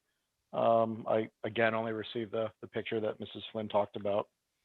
Has it been forwarded to our building official? it hasn't, because I- I don't know what the date is, and again, I don't know what the circumstances are related to it. It doesn't in itself amount to a violation, because I don't know what the picture represents. I mean, there appears to be waste at some point in time in some containers between the dumpsters and the building, and that's all I have. So unless there's some further information, I don't know that there's anything that rises to needing to put a restriction on the license. That's Or fine. anything that I can investigate at this late minute, so. Councilor Flynn? So it was this fall. I had mentioned in the email that it was during the campaigning season, so it was this fall. And again, that's fine. If the direction is if it's observed, it needs to go through the building official, that's fine. I just wanted to bring it up in case anybody else was concerned about the way they're disposing of their food waste. Vice President? It's a great building. I mean, right? I don't think anything needs to be added to this approval. What I do think is if it's a violation, there's ordinances in place that would be dealt with that, Bob, as you said, through if the building official is made aware of it. And then, there's obviously municipal court to turn to if it continues. So I don't think we treat it any differently than any other applicant. If there's violations, we deal with them. Yeah, I think the motion clearly states that, subject to the building official, fire marshal, and board of health approval. So unless you want to add an addendum to that, Councilor Flynn, I think that kind of covers it all myself. Your feelings on it? Yeah, I will concur with the rest of the council. That's why I brought it to the council for input and assessment of if it was necessary. If the group doesn't feel that it is, that's fine. And hopefully, they'll comply with appropriate disposal. I agree. Okay, we have a motion. It's been seconded. All in favor? Aye? Aye. Thank you. Item number 17, ordinance, public hearing advertised, the butters notified. An ordinance of the town of Middletown, this is the first reading. An ordinance and an amendment to the town code of the town of Middletown, Title 15, Land Uses, Chapter 152, Zoning Code, Town Zoning Map, TAP 113, Lot 13, which is presently zoned as office, business, traffic sensitive, shall be changed in their entirety to limited business traffic sensitive, LBA, planning board recommendation on file. Motion to open the public hearing. Second? We have a motion second to open the public hearing. All in favor? Aye? Aye. Okay, the public hearing is open. Do we have anybody from the public that wants to make any comments? Got to this? Attorney, Mr. Chairman. are you on? Do you want to make comments? I would just say, this is a proposal that would allow this property to come under the mixed use ordinance of the town and redevelop and revitalize this property into a mixed use project with both residential and office buildings. So it would be a big benefit to the town, and it will include some affordable housing units, which the town sorely needs. So that the planning board procedures provide for all of this, all the details to be worked out there. Attorney Hayes, for the record, could you just identify yourself and who you're representing, please? Oh, yes, Patrick Hayes, and I'm the attorney for Aquidneck Crossing LLC, the new owner of this property. Thank you. Councilor Santos? I have a question for whoever wants to answer it. Mr. Brown, Mr. Hayes. This property is at the corner of Forest Avenue and East Main Road. Am I correct in assuming that? Yes, that is correct. Now, at one time, this property was up for sale, and apparently these new owners purchased it. Now they're going to make it into affordable apartments, senior housing. There will be some affordable housing within the development, but the proposal is for a mixed use ordinance to continue the existing office use there and add additional residential units, all within the limits of the affordable housing zoning ordinance in place. All right, thank you. Council Flynn, then I have you, Mr. Vice President. Council Flynn. Thank you, Mr. President. Sorry if I jumped on that, Paul. I have a couple of questions. Just a clarification, will there be one entrance off of Forest or two entrances, one off Forest and one off of East Main? Mr. There will be Hayes. only an entrance off Forest Avenue. There's Forest. no plans to come off East Main Road. Okay. And I'm curious about the affordable housing. The literature says that there'll be 2 units. Is that 2 out of the 24 units? And how is that calculation made? The calculation is made in accordance with the standards within the zoning ordinance based upon the total number of units, the land area and so forth, with all the details to be worked out at the planning board. Is there any opportunity for additional affordable housing units? I think this is probably the maximum that would be feasible for this property. And so, but it's all residential right now. No, there are office buildings there today. There are No. office units and apartments. In your proposal, my apologies. In your proposal, will it be just residential units No, there will be residential and office space too. and office? Yes. Okay, so I was looking at the zoning district definitions, and the current zoning is office business, correct? Yes. Okay, and so, and that is, for, if I'm summarizing off of the definitions from our zoning code, it's for planned office parks, light industrial, research centers, professional office buildings. So you're talking 9 to 5, 6 to 7 p.m. type of business. Limited business, however, has recently expanded within the last few years. It is a district to provide day-to-day shopping, convenient shopping to the neighborhood, limited specialized business uses, and mixed-use development, which is another whole ordinance, which allows another whole mix of uses. And I mean, I just want to make everyone aware of that, this may need to be studied because a zoning changes forever. And I have to wonder why, if we're going to change it, we don't just change it to something that encompasses the proposed use. And the zoning district that I'm looking at is RM for residential multifamily, which reads as follows.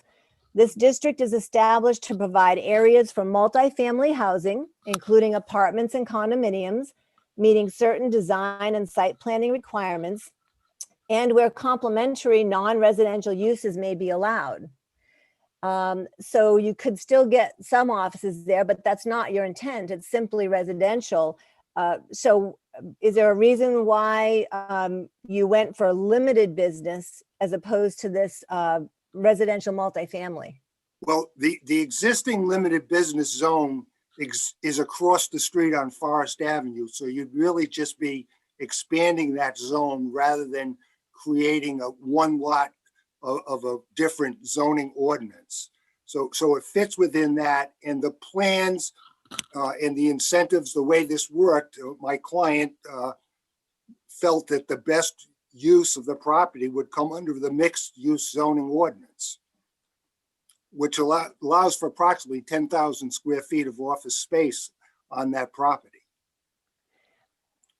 Well, I'm not sure that the residential multifamily would not allow that, but I think it's something that I'd like to get some answers to before we change the zoning forever.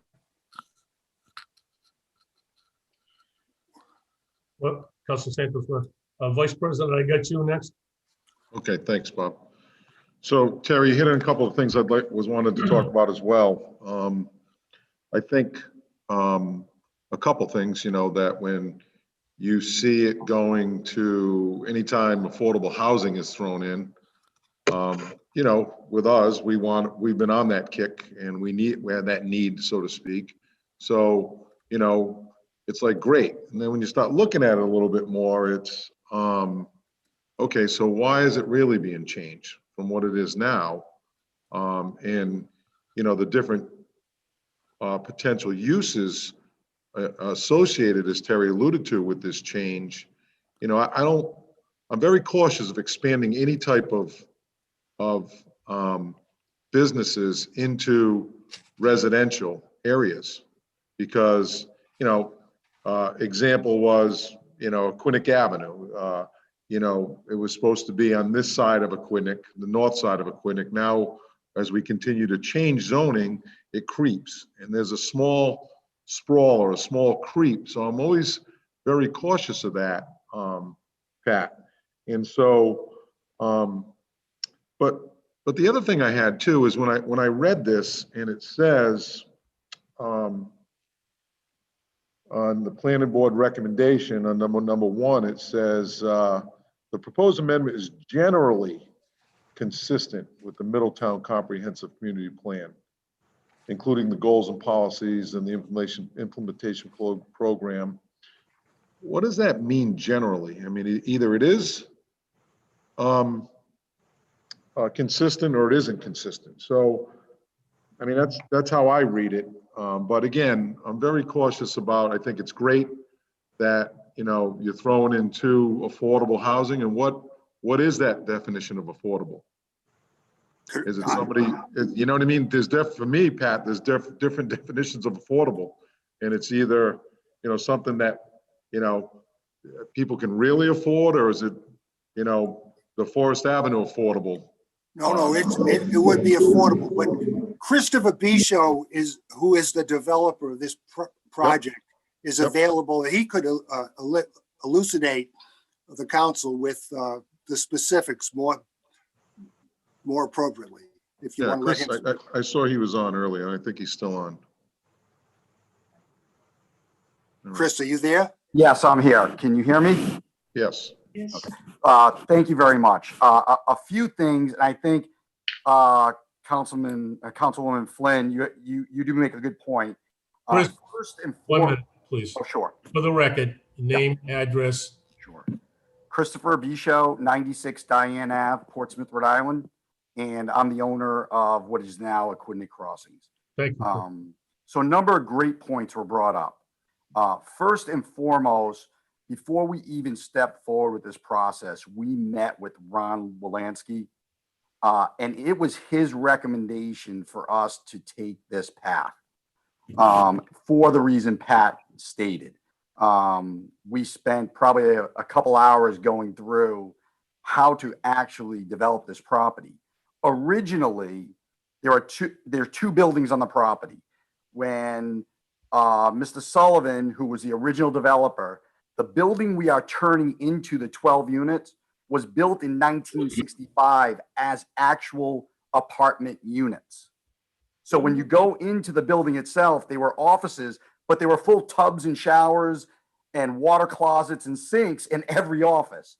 So all we're really doing is just putting back the 12 two-bedroom, one-bath units that already exist in the building today.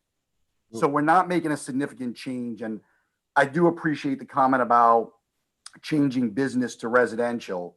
In this case, this was already residential 20 years ago, and it was changed to business. So we're really just putting the building back exactly what it was intended and built for. At that point, under the limited business district, we can stop and there would be no need for any affordables under that. However, we do want to build another 12-unit building, and through the density bonus and the mixed use ordinance.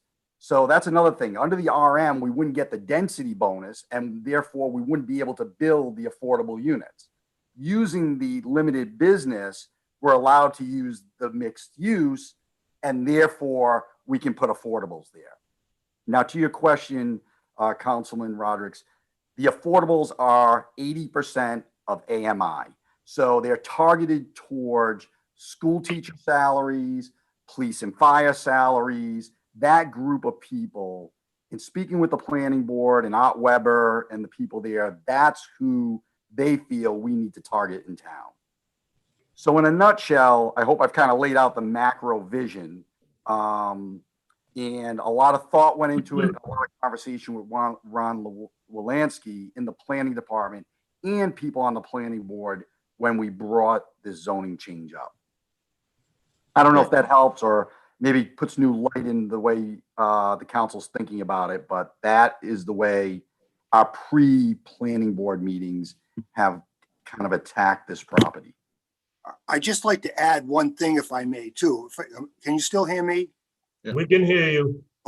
There are a number of other uses allowed in the LB zone, but this proposal is strictly to allow for residential and office uses, not for the myriad of other development rights that could fall into the LB zone. Councilor Santos? Yes, when this property was originally, before you purchased it, it did have apartments in it. What I want to know is how many offices are going to be in this building versus how many apartments? Is there a floor plan for this building? Yes. So there are two buildings, Councilperson Santos. One building is occupied by Looking Upwards, the not-for-profit, and they are a single tenant. And they are going to stay there another 10 years, and they want to stay there. The other building is vacant right now. It has two office tenants. That's it. The rest of the building is completely vacant. And yes, Councilman Roderick. No, I'm going to ask a question okay. next. Sorry. Okay. So it's completely, so there's two separate buildings. One building in its entirety will be residential, and one building in its entirety will be the office space for Looking Upwards. And are these plans available from the planner? We haven't submitted them yet. The footprint and the plans of the building already exist because we didn't change any of the walls. We didn't change any of the bathrooms. We didn't change anything in the building.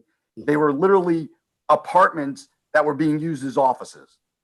Okay, thank you. You're welcome. So the plans are actually in the town hall as they are when it was built. Thank you, Chris. Vice President. So, Chris or Pat, I think the old name of the place was Iron Gate. Right. And I just thought that was trivial, but so having said that, I thought the same thing. When I was reading this Saturday, I'm looking at it, I'm going, okay, so if they're going to do this and work's already started on the old building, at least when I drove by a couple times, it looked like they were starting some brickwork or whatever they were doing. I don't know. But I found it odd that there were no plans, especially if you're going to add on. If we're going to change zoning, I want to see what we're changing and what's going to be there. Well, that's a good point. And the thing is, we're not changing the building. What's being done from the building right now, there was massive water intrusion. So we're repointing the building. The mortar is deteriorated on the outside. So that's the work you're seeing on the outside, and we're replacing the windows. We are actually not changing that structure. Not one wall is being changed.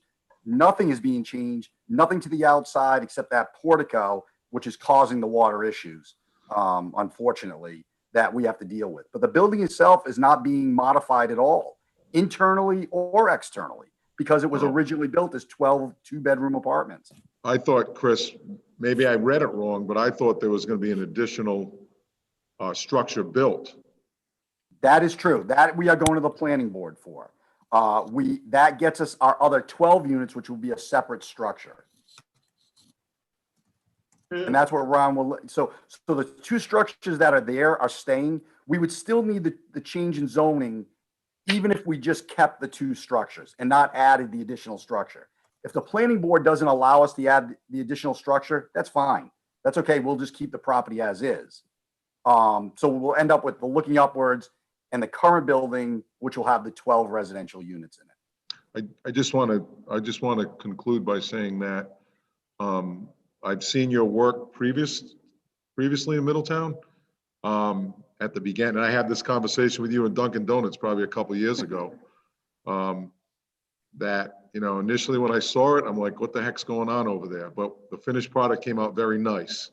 I'm just cautious about changing zoning anyway. That's all, Chris. No, I understand this. I understand and I appreciate the comment. Thank you very Yep. much. Yep. And I can assure you, we will have the same quality here as we have out at East Main Road. Thank you. Counselor Toronto? Thank you, Mr. President. I'm very interested in the affordable housing. You mentioned there's going to be 12 units that were originally apartments, which were turned into commercial. And then you have another building that has commercial. And then you're proposing a brand new building with 12 more apartments in it. What's the average price? What are you anticipating the average price of those units the apartments going for? So first, the new building needs to be approved by the planning board. If it does, they will range between, the AMI is somewhere between $1,275 for the 80% of median income, and then the balance will be market rate. So they'll range anywhere from $1,400 to $1,500 a month is a typical market rate apartment for 2 bedrooms with, good finishes in Middletown. Would you considering turning those into condos? No. Okay. Me personally, I mean, if somebody wants to, they can, but me personally, I own the landings down in the corner and we're a multifamily, for rent company. Right. But we have, And there's a big lack of rental housing in Middletown. Trust Yeah. me, we're 100% full. I agree, Chris. And, we've looked at that and we've had some presentations in regards to our water and our capacity and our traffic and what we can put in and what we can't. One of the areas was, we didn't have much expansion for multi-unit or multi-families. This is sort of like a multi-family, just all in one area, but more apartments. So it's definitely attractive. If you're bringing a building back to what it was, it's interesting. I wonder if our comprehensive plan changed it and we're going back to what it was at one point. And I know the town's done something like that in the past. So I'm very interested in learning more about it. I'd be interested to know if we could get more affordable housing in there. Is there anything that council could do to incent you to put more affordable housing in there? Well, I think it's kind of a balance. I don't know if it's the council or the planning board. I don't know where this actually happens because the zoning that we're going to use is a sub-zone of the planning board. So I guess we'd have to ask whomever is more the authority on, zoning and planning and how those work together. But I've spoken with R. Weber before and we're going to consider it. We want it all to work for everybody. So. Right. I think, we have to be careful. We're going to see, this is my opinion, commercial real estate is going to be taking on a new look and feel. We know that there's not as many people going to be going back to work. We could have available commercial real estate that are in areas where it does make sense to make mixed use. So we have to kind of think this through and make sure we're asking all the right questions. But I feel personally it's leading in the right direction. Maybe we're going to put some things around it, for the neighborhood, because you are going to put 12 more units in there.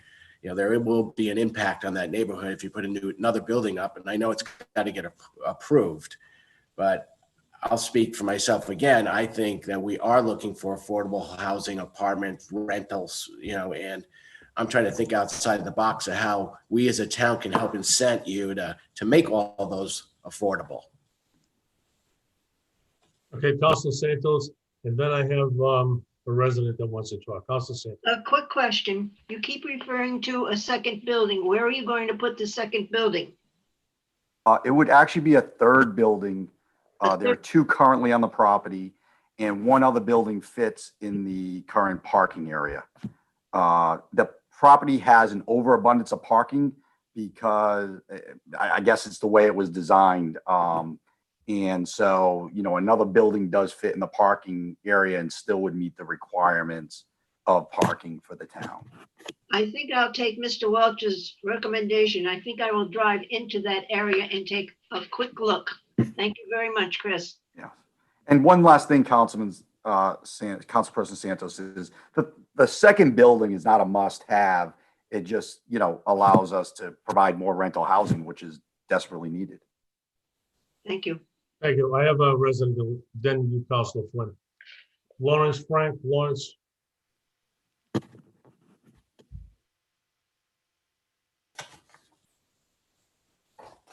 Can you hear me? We Yes. can. Thank you. I think most of my questions have actually been answered. I'm still concerned about the number of affordable units. I think they should be increased. And if we take the $1,275 a month, we're talking about a annual rental for the affordables of about $15,000 a year. And that would require an annual salary of between $50,000 and $60,000. And I don't know whether that really fits in with the idea of affordable housing. Thank you. Thank you. Actually, could I respond to that just briefly, Chairman?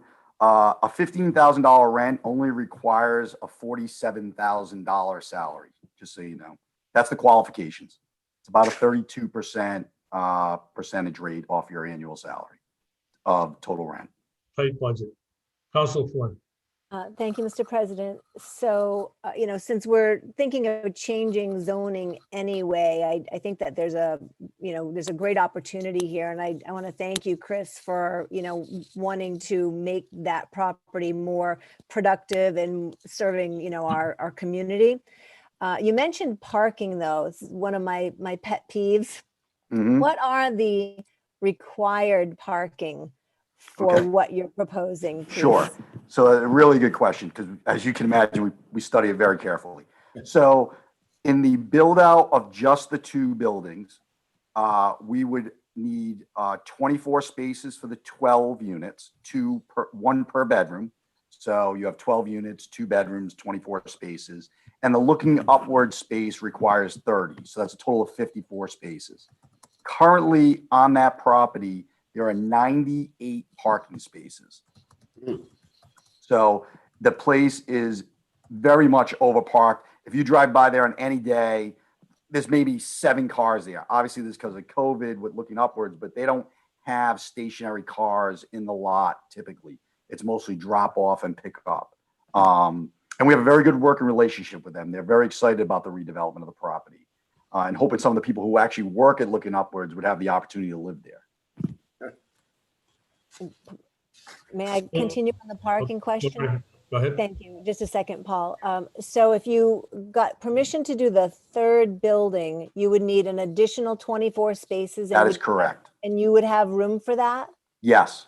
Would be not the 90, excuse me, so it'd be 24 98. plus 30 plus 24. That's right. It'd be 78 altogether. Okay, terrific. I just don't want to be shy on parking because. No. rampant- We're rampant- actually, yes, we agree with you. It's a very big nuisance for residents. Okay, thank you. Thank you. Okay, we have Neil Belden. Neil, and then you, Mr. Vice President. Neil. Yes, how are you? I was just concerned about the number of Name people. and address, please. Neil, name and address. Name and address, Neil Belden, 410 East Main Road. My property abuts the proposed property. And I'm just concerned that with the addition of another 12 units back there, that there'd be yet another probably 40 people living in my backyard, so to speak, which it isn't zoned for that right now. And that's my big objection. Also, the affordable housing question is on my mind too. And I'd like to, have those addressed by the council or as a concern of mine as a neighbor. Thank you, Neil. Vice President. So one of the things that caught my attention at the beginning of the presentation, when Pat was the public public hearing was, somebody asked the question, how come only 2, I think it was Terry, how come only 2 affordable units? I think that certainly opens the door, begs the question that we probably, and I know it's a separate conversation, but I'm just putting it out there, we probably need to revisit this ordinance. From a number of units. And I guess it depends. I can't cite the ordinance off the top of my head, but it's something we probably should take a look at. Okay. Anyone else like to make a comment? Yeah, I would. And I would actually encourage that, Councilman Rodrick, because the way the ordinance is written now, you could get much more bang for your buck on the affordable side if it was rewritten in a per unit basis versus a square footage basis. It would really help the town significantly, because if you did it by unit, and let's say you were trying to obtain at least 10%, for every 10 units, you'd get one. As opposed to this funky square footage calculation, we're going to go ahead and manipulate to even get two. But I definitely agree with you. There's probably a much easier way to approach getting probably a better result. Oh, it'll be on the next docket. Counselor Capano. Just one quick question, please. Chris, thank you for that. That's great feedback. And Paul, that's a good idea to look at that. Again, we're trying to think outside the box. You know, I know this is an investment for you. I mean, you're not getting into it just to clean up those buildings. It's obviously got to make sense for you on paper. You're going to make an investment. You're looking to get a certain return out of it. Again, I want to go back to, is there anything you can think of outside the box that would entice you to add maybe a few more? If this is the right place, and I do appreciate, you know, us doing some more, Sure. looking at the town comprehensive plan, but this is across town. I'm just kind of fishing a little bit Yeah. here. Sure. So the way it works is if you, the way we can afford to give more affordable units is to have more units. So if you're only allowed, if you think about Middletown, right, you basically allow 1 bedroom unit on 6,000 square feet of land. I mean, land's so expensive. All you have to do is just allow people to build more units on an acre of land, and they can give you more affordable units. It's easy. It's like that simple, because right now you're restricting to about 6 units per acre. Make it 12 units per acre if you give us 2 affordable units. Give us 4 units per acre. So that's all you really have to do, and you could skyrocket, honestly, your affordable inventory. Thank you. You're welcome. Counselor Flynn. Well, this is where, you know, maybe Chris's background and the solicitor's knowledge and, you know, planning, town council can work together to make something work. I just think that, or I want to remind everyone that we have to also be mindful of the traffic water study that was presented, and, you know, that ripple effect and that impact. It has to be a win-win for all parameters. But I'm excited about finding that puzzle to make it work well. Thank you. Anybody else want to make a comment? Vice President? He's muted. Sorry. So were there any objections at the planning board hearings from any neighbors that we're No, not aware of? Planning board passed the resolution unanimously. I'm not asking if they passed it, Pat. I'm asking if there was any. No, there were no objections. objectives at the planning board, but we have to go back there too. Okay, thank you. I'd just like to say one thing. This is going to be the first time the planning board can use this mixed ordinance they've developed. It's not perfect, but I really think it's a step in the right direction for the town. And Councilman Toronto, you really brought up a good point. We're going to see the world change before our eyes when it comes to how commercial uses are going to happen in the next 12 to 24 months due to COVID. And we have a tremendous opportunity through the mixed use ordinance to bring some more rental and rental affordable housing to Middletown, at the same time trying to maintain our commercial corridors. So this is going to be the first time this ordinance has been used. I'm a little bit of a guinea pig. Art's really been trying to get this done on the planning board as well as the whole board. And, you know, this happened to be the right site that fit the box. I've looked around for a lot of others, but based on the land area, parking, and use, this is one of the only sites right now that fit the ordinance. Thank you. Neil, you want to make additional comment? Yes, I would. I'm not opposed to affordable housing, you know, so to speak. I'm opposed to, with 24 units back there, there's, you know, more than likely you're going to put 95, 96 people back there, plus all of the clients for looking upwards at all of the employees, which seems to be a fairly large burden on such a small piece of property. And of course, my concern is going to be, you know, the nuisance and the noise factor. Thank you, Neil. Anyone else like to make any comments? Vice President. One final comment. I think that this type of, I'm not crazy about this type of density. I think affordable housing is great, but not jammed in like this. I just don't, I think, you know, I hope this doesn't come across wrong. This is Middletown. You know, and I grew up here, and I know it changes, but we can still maintain the character without jamming things in. That's all. Anyone else? Council Flynn. And, you know, to use an ordinance that is on the books for the sake of using it, I don't think is a good promotion. You know, I think we need to find what fits there with zoning, because I'll say it again, not to repeat myself, but once you change zoning, and I know, Paul, you're sensitive to this, it's changed forever. And, you know, and circumstances might change, and then all of a sudden the owner needs to pivot, and then they get to do a whole wide range of other things with that property than what this council intended, depending upon the direction that we go. I just need to think end game. You know, it's not always going to look like it looks like right in front of you on paper. Anything could happen. And, you know, this is the time to make a decision that we can feel confident won't change that landscape, as you say, Paul. Thank you. Councilor Flynn, that's why I was suggesting you could limit this change to office and residential uses only, so that the other types of uses permitted in the LB zone do not ever take place. Yeah, we have some options here. We have another resident. Thank you, wants to Patrick. talk. Who's a resident that called in? I don't have a name for this person. It just, Bob, it just says, as I'm looking at it, LOMBR.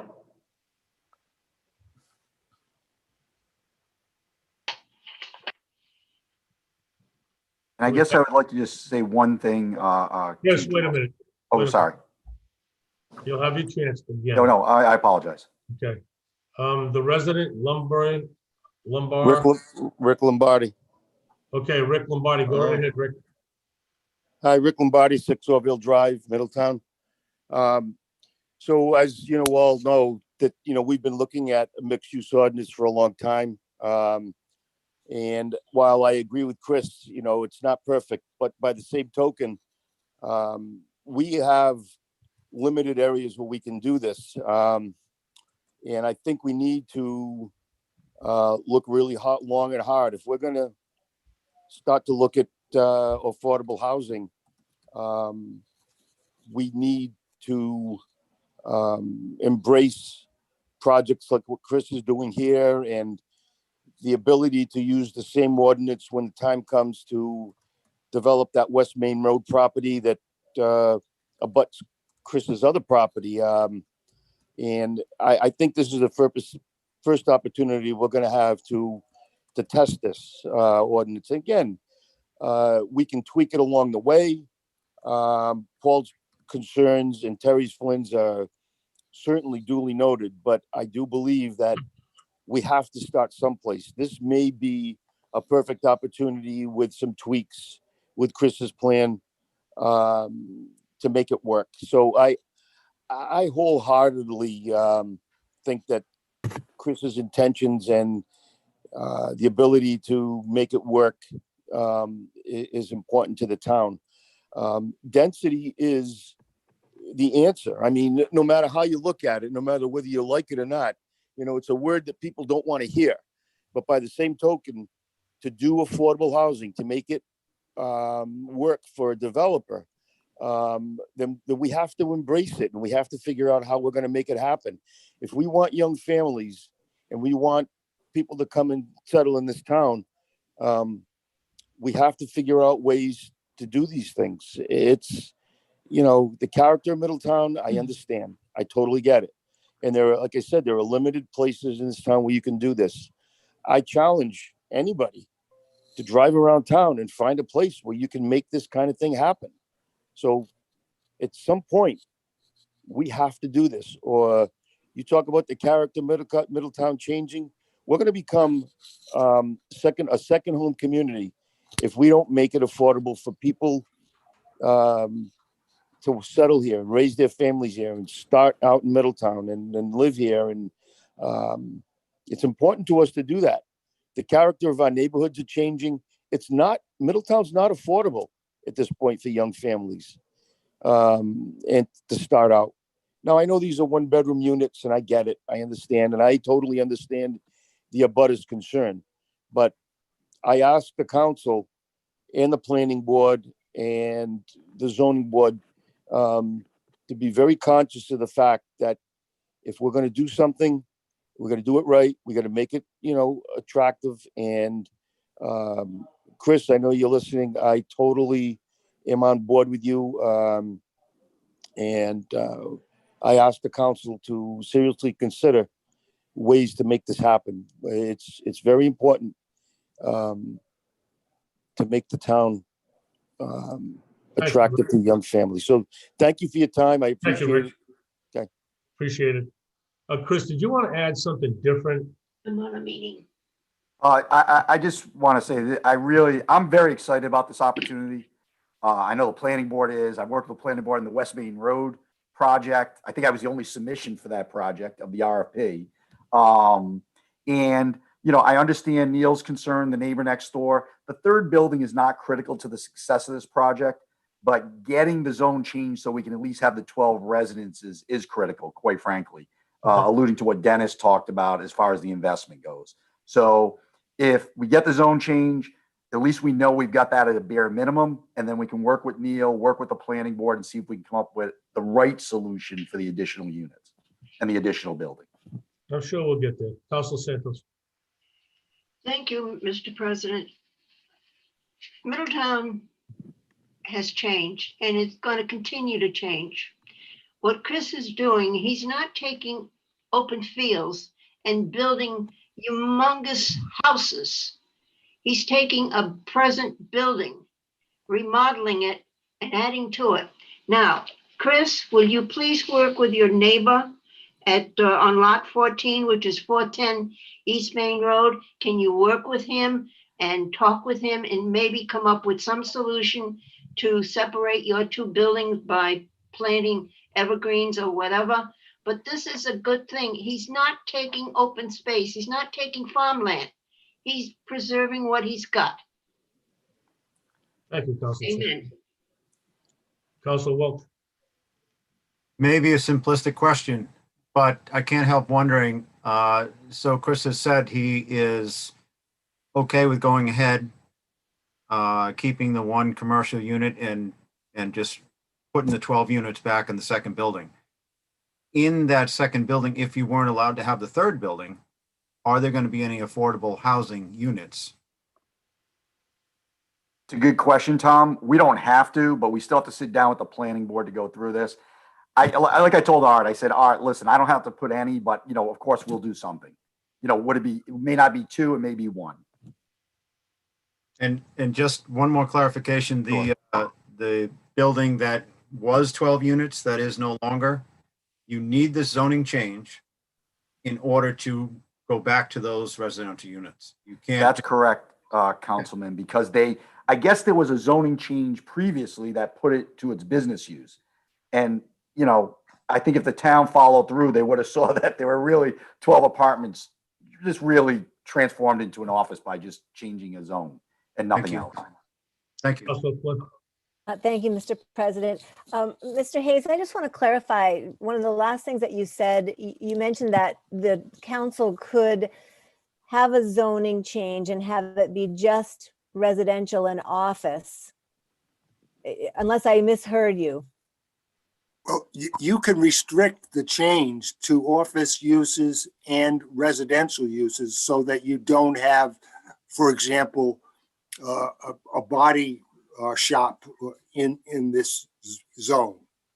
Or the other things that might be allowed by the mixed use that we really didn't think were appropriate at that site? Yes. Yeah, Okay. you could, Interesting. Just something to I just wanted to clarify that we had some options, and that may be something to discuss further. Thank you. Counselor Toron. Just real quick, Terry, we did something similar to that at the Polo Center. When we changed the zoning there, Mrs. Santos proposed, that you couldn't put certain things in there. So we have that capability. Okay. I would be in favor of that. Any other council want to make a comment? Vice President? Two things, just on that note, I think you can put restrictions, but restrictions can be lifted without rechanging the zoning again. And two, I'd like to know what the financial impact is to Mr. Belden's property or any other resident in that area, what it would be. Has anybody done a financial impact based on what potentially could go there? that's something that could be sorted out at the planning board level, either with protections or buffer zones, so that any impact on him is minimized. Okay. Any Oh, other? I mean, I'd still like to see that before I make a decision. I mean, we got to make sure we're protecting our residents.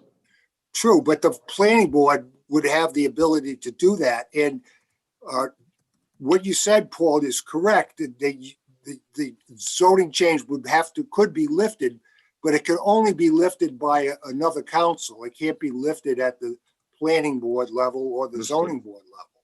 Understood. Just let me remind everybody, we're just receiving this on his first reading tonight. We're not making any decisions tonight. Any other councilors want to make any comments? Vice President? Nope. Okay. All right. Okay, sorry, Bob. Motion, I didn't catch on. Motion to just announce public hearing will remain open and motion to receive ordinance on its first reading. Second. We have a motion second to receive on its first reading. All in favor? Aye. Aye. Okay, thank you, Mr. Hayes. Thank you, Mr. Bishop. Thank you all very much. Thank you. Okay, item number 18, continue from December 14, 2020 regular meeting. Memorandum of Robert M. Silva, Chairman, Middletown Economic Development Advisory Committee, RE, proposed amendment, short-term rentals, Chapter 98. Mr. Motion to President, receive said memorandum. I'm leaving the dais to recuse on number 18 and 19. Thank you, Councilor Flynn. I will, Mr. President, I'll be recusing myself too for 18, 19, and 20. Should I note you for 20 as well, Councilor Flynn? No, I can Just receive 18, I can receive information. It's not a discussion. Okay, all right, fair enough. And Mr. President, just for the record, I'm also recusing on items 17, 18. I mean, excuse me, 18, 19, and 20. Thank you, Solicitor. Okay. Item number 18. We have a motion to receive said memorandum. We have a second. All in favor? Okay. All right. Do we have anybody from the Mr. Silva on from Middletown Economic Development Committee? He's on. Okay, Mr. Silva, would you like to talk? Bob? He's muted.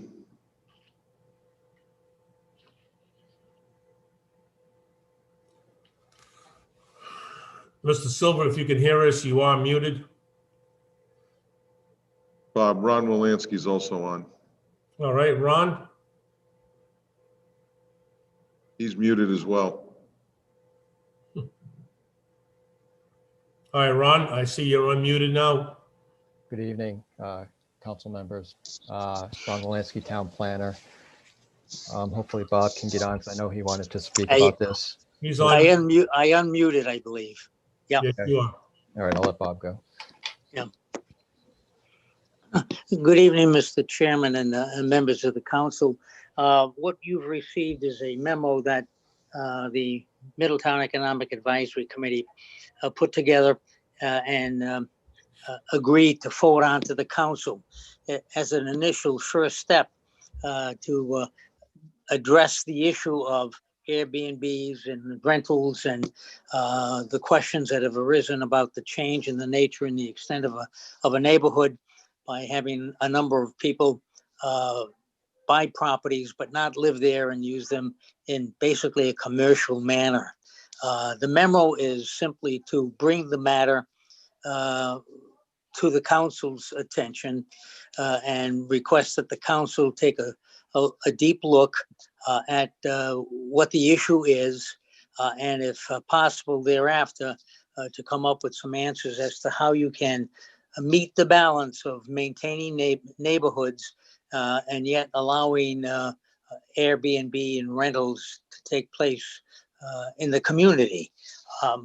MEDAC doesn't have an answer for you at this point, but essentially the recommendation is to do something, and we leave it to the council to delve into this matter more fully. If it wishes, MEDAC can continue its discussion and dialogue, which we hope to do, and share whatever outcome we might be able to achieve, or recommendations, further recommendations, and work with the council going forward to see if we can address this issue.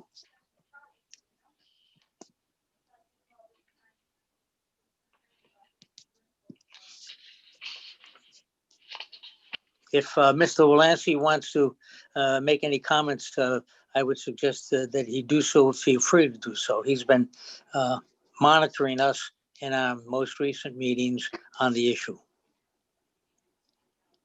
The only thing I would add is that, just to reiterate what you just said, Bob, is that the MEDAC is very interested in making sure that the town's regulations related to short-term rentals work to everyone's benefit, the town, and also the residents in the community. So I think what you have before you tonight is a proposal to do just that, and by limiting the impact on certain property owners in terms of the definition of what a short-term rental is, the BDAC feels that would be a benefit.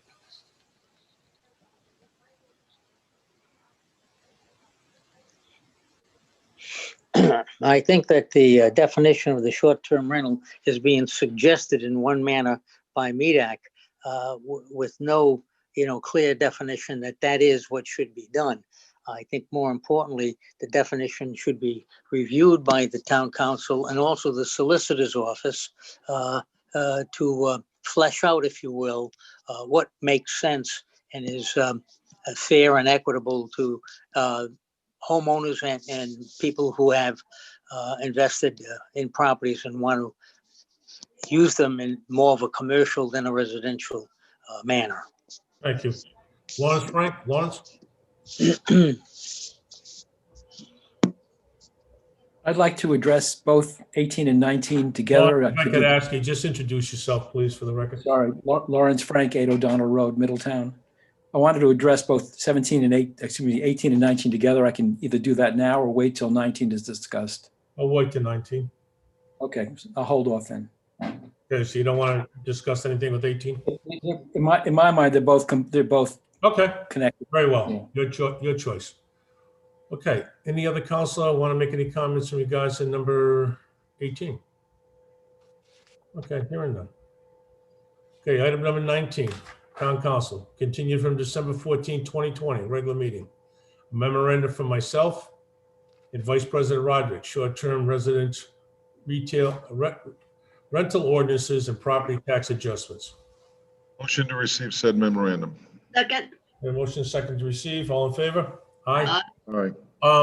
Let me just start by saying, before everybody jumps in, and Vice President, you can certainly give your perspective on this. From my perspective, the purpose of tonight's discussion is to simply to take input from the council, the public, and other interested parties, but no action will be taken on the matter tonight. Instead, a further discussion will be scheduled for the first meeting in February, with any action to be taken at the second February meeting.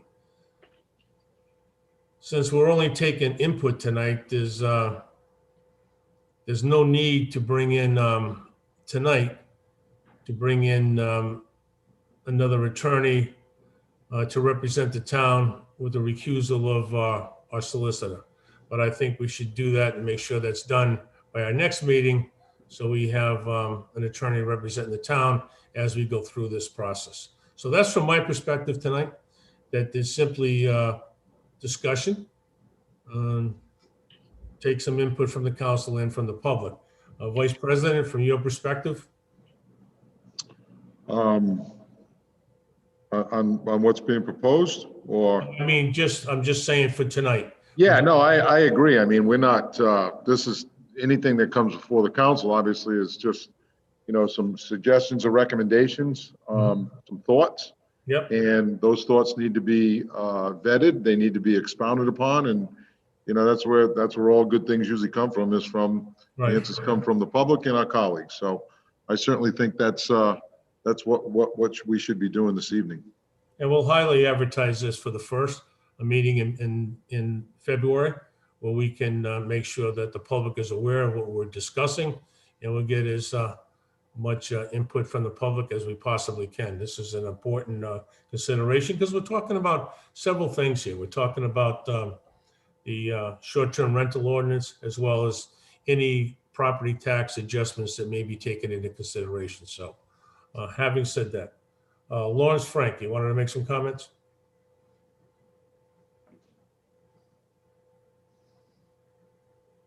Lawrence? He's muted. Can you hear me now? Yes. I can hear you now. I've read over the proposed, Lawrence Frank, 8 O'Donnell Road, Middletown. I've read over the proposed amendment, short-term rentals by Robert Silva, number 18 on the docket, and the short-term ordinance and property tax adjustments proposed by Robert Sylvia and Paul Rodricks, number 19 on the docket. While both identify problems with the current short-term rental policy and taxation, they fail to address the complete issue of rental policies and taxation. This is what is needed. 1, short-term rentals shall be time limited. The Silva proposal calls for 21 days. This should be changed to 30 days. This appears to be mandated by the state. 2, short-term rentals shall only be allowed in single-family residences, residences being standalone homes. The number of rooms available for rent should be limited to 2 rooms. Maximum rental occupancy shall be 4 persons. 3, the owner of the short-term rental property identified above must live on the premises when the property is rented. 4, all other property that generates income from rent in Middletown, except that listed above, shall be taxed at the commercial property tax rate. Number 5, non-owner occupied short-term rentals are in fact businesses and therefore should only be allowed in business commercial areas by right. Some current members of the council own and/or have interest in real estate in addition to their primary residence. These members should disclose which of those additional properties generate income. The original idea of individual homeowners renting a room in their homes was to generate income to help with the expenses of that homeowner. Somehow this has metastasized into a real estate investment cancer that has upended not only neighborhoods, but made housing unaffordable to those who want to live and work here.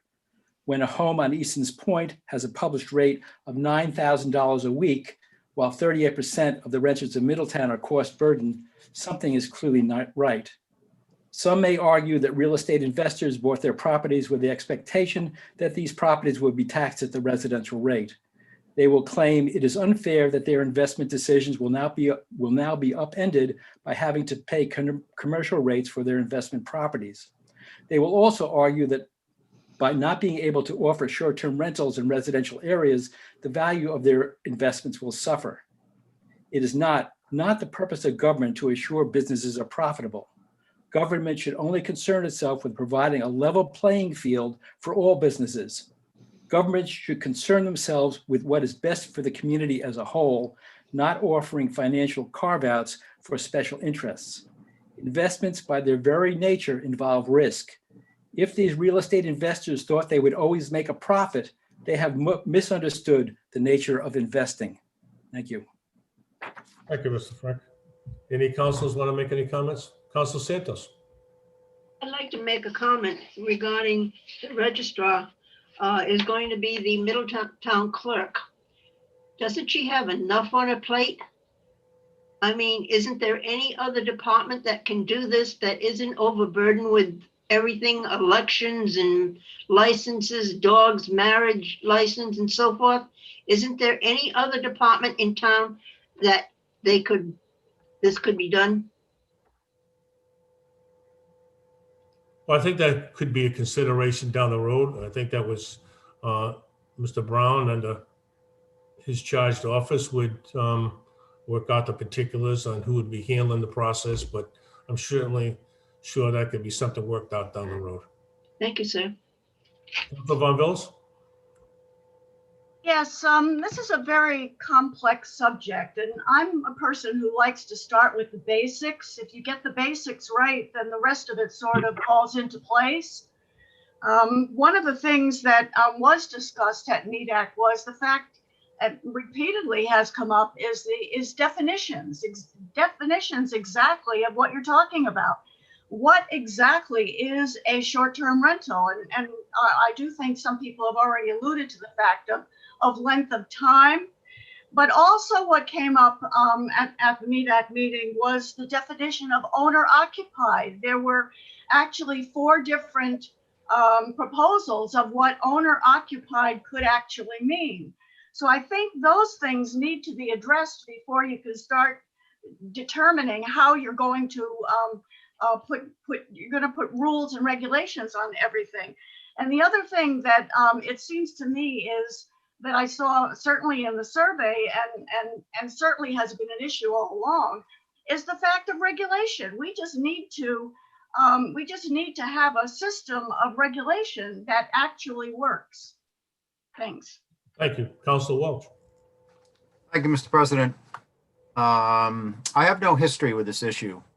Therefore, I don't have a lot of knowledge. So what I decided to do was kind of back into it by reading all the comments from the survey first. And there were 234 of them. It took me literally hours. And as I went through, I highlighted recurring themes. Then I read the ordinance to see how the complaints and comments were addressed. Like I said, 234 responses, 83% Middletown residents, 73% don't operate short-term rentals, and 71% live near one. I felt this was a decent representation, not a skewed response. On the question asking if respondents thought that short-term rentals were good for Middletown, if you added those who agreed and strongly agreed, it was 49%. You add up disagree and strongly disagree, and it was 38%. The rest didn't have an opinion. And I felt this was significant as the majority feel that short-term rentals are a good thing for Middletown when overwhelmingly the respondents live here, don't operate a short-term rental, but live near one. So to summarize, I thought the pros I saw were short-term rentals support local businesses like restaurants and stores. They employ local landscapers, cleaning services, property managers. They give families an alternative to the cost of hotels to vacation here. And the renters don't use the public schools, which are the biggest cost to the town. On the con side, noise, parking, and disrespectful behavior. So then I read the current ordinance regulations. Under noise, it said you have to adhere to the town noise ordinance, the number of people, 2 per bedroom. Parking, 1 space for every 2 people, can't be on the grass, and it can't be in the street. Fines could be up to $1,000 a day, and those citations may be issued by the police or the zoning officer.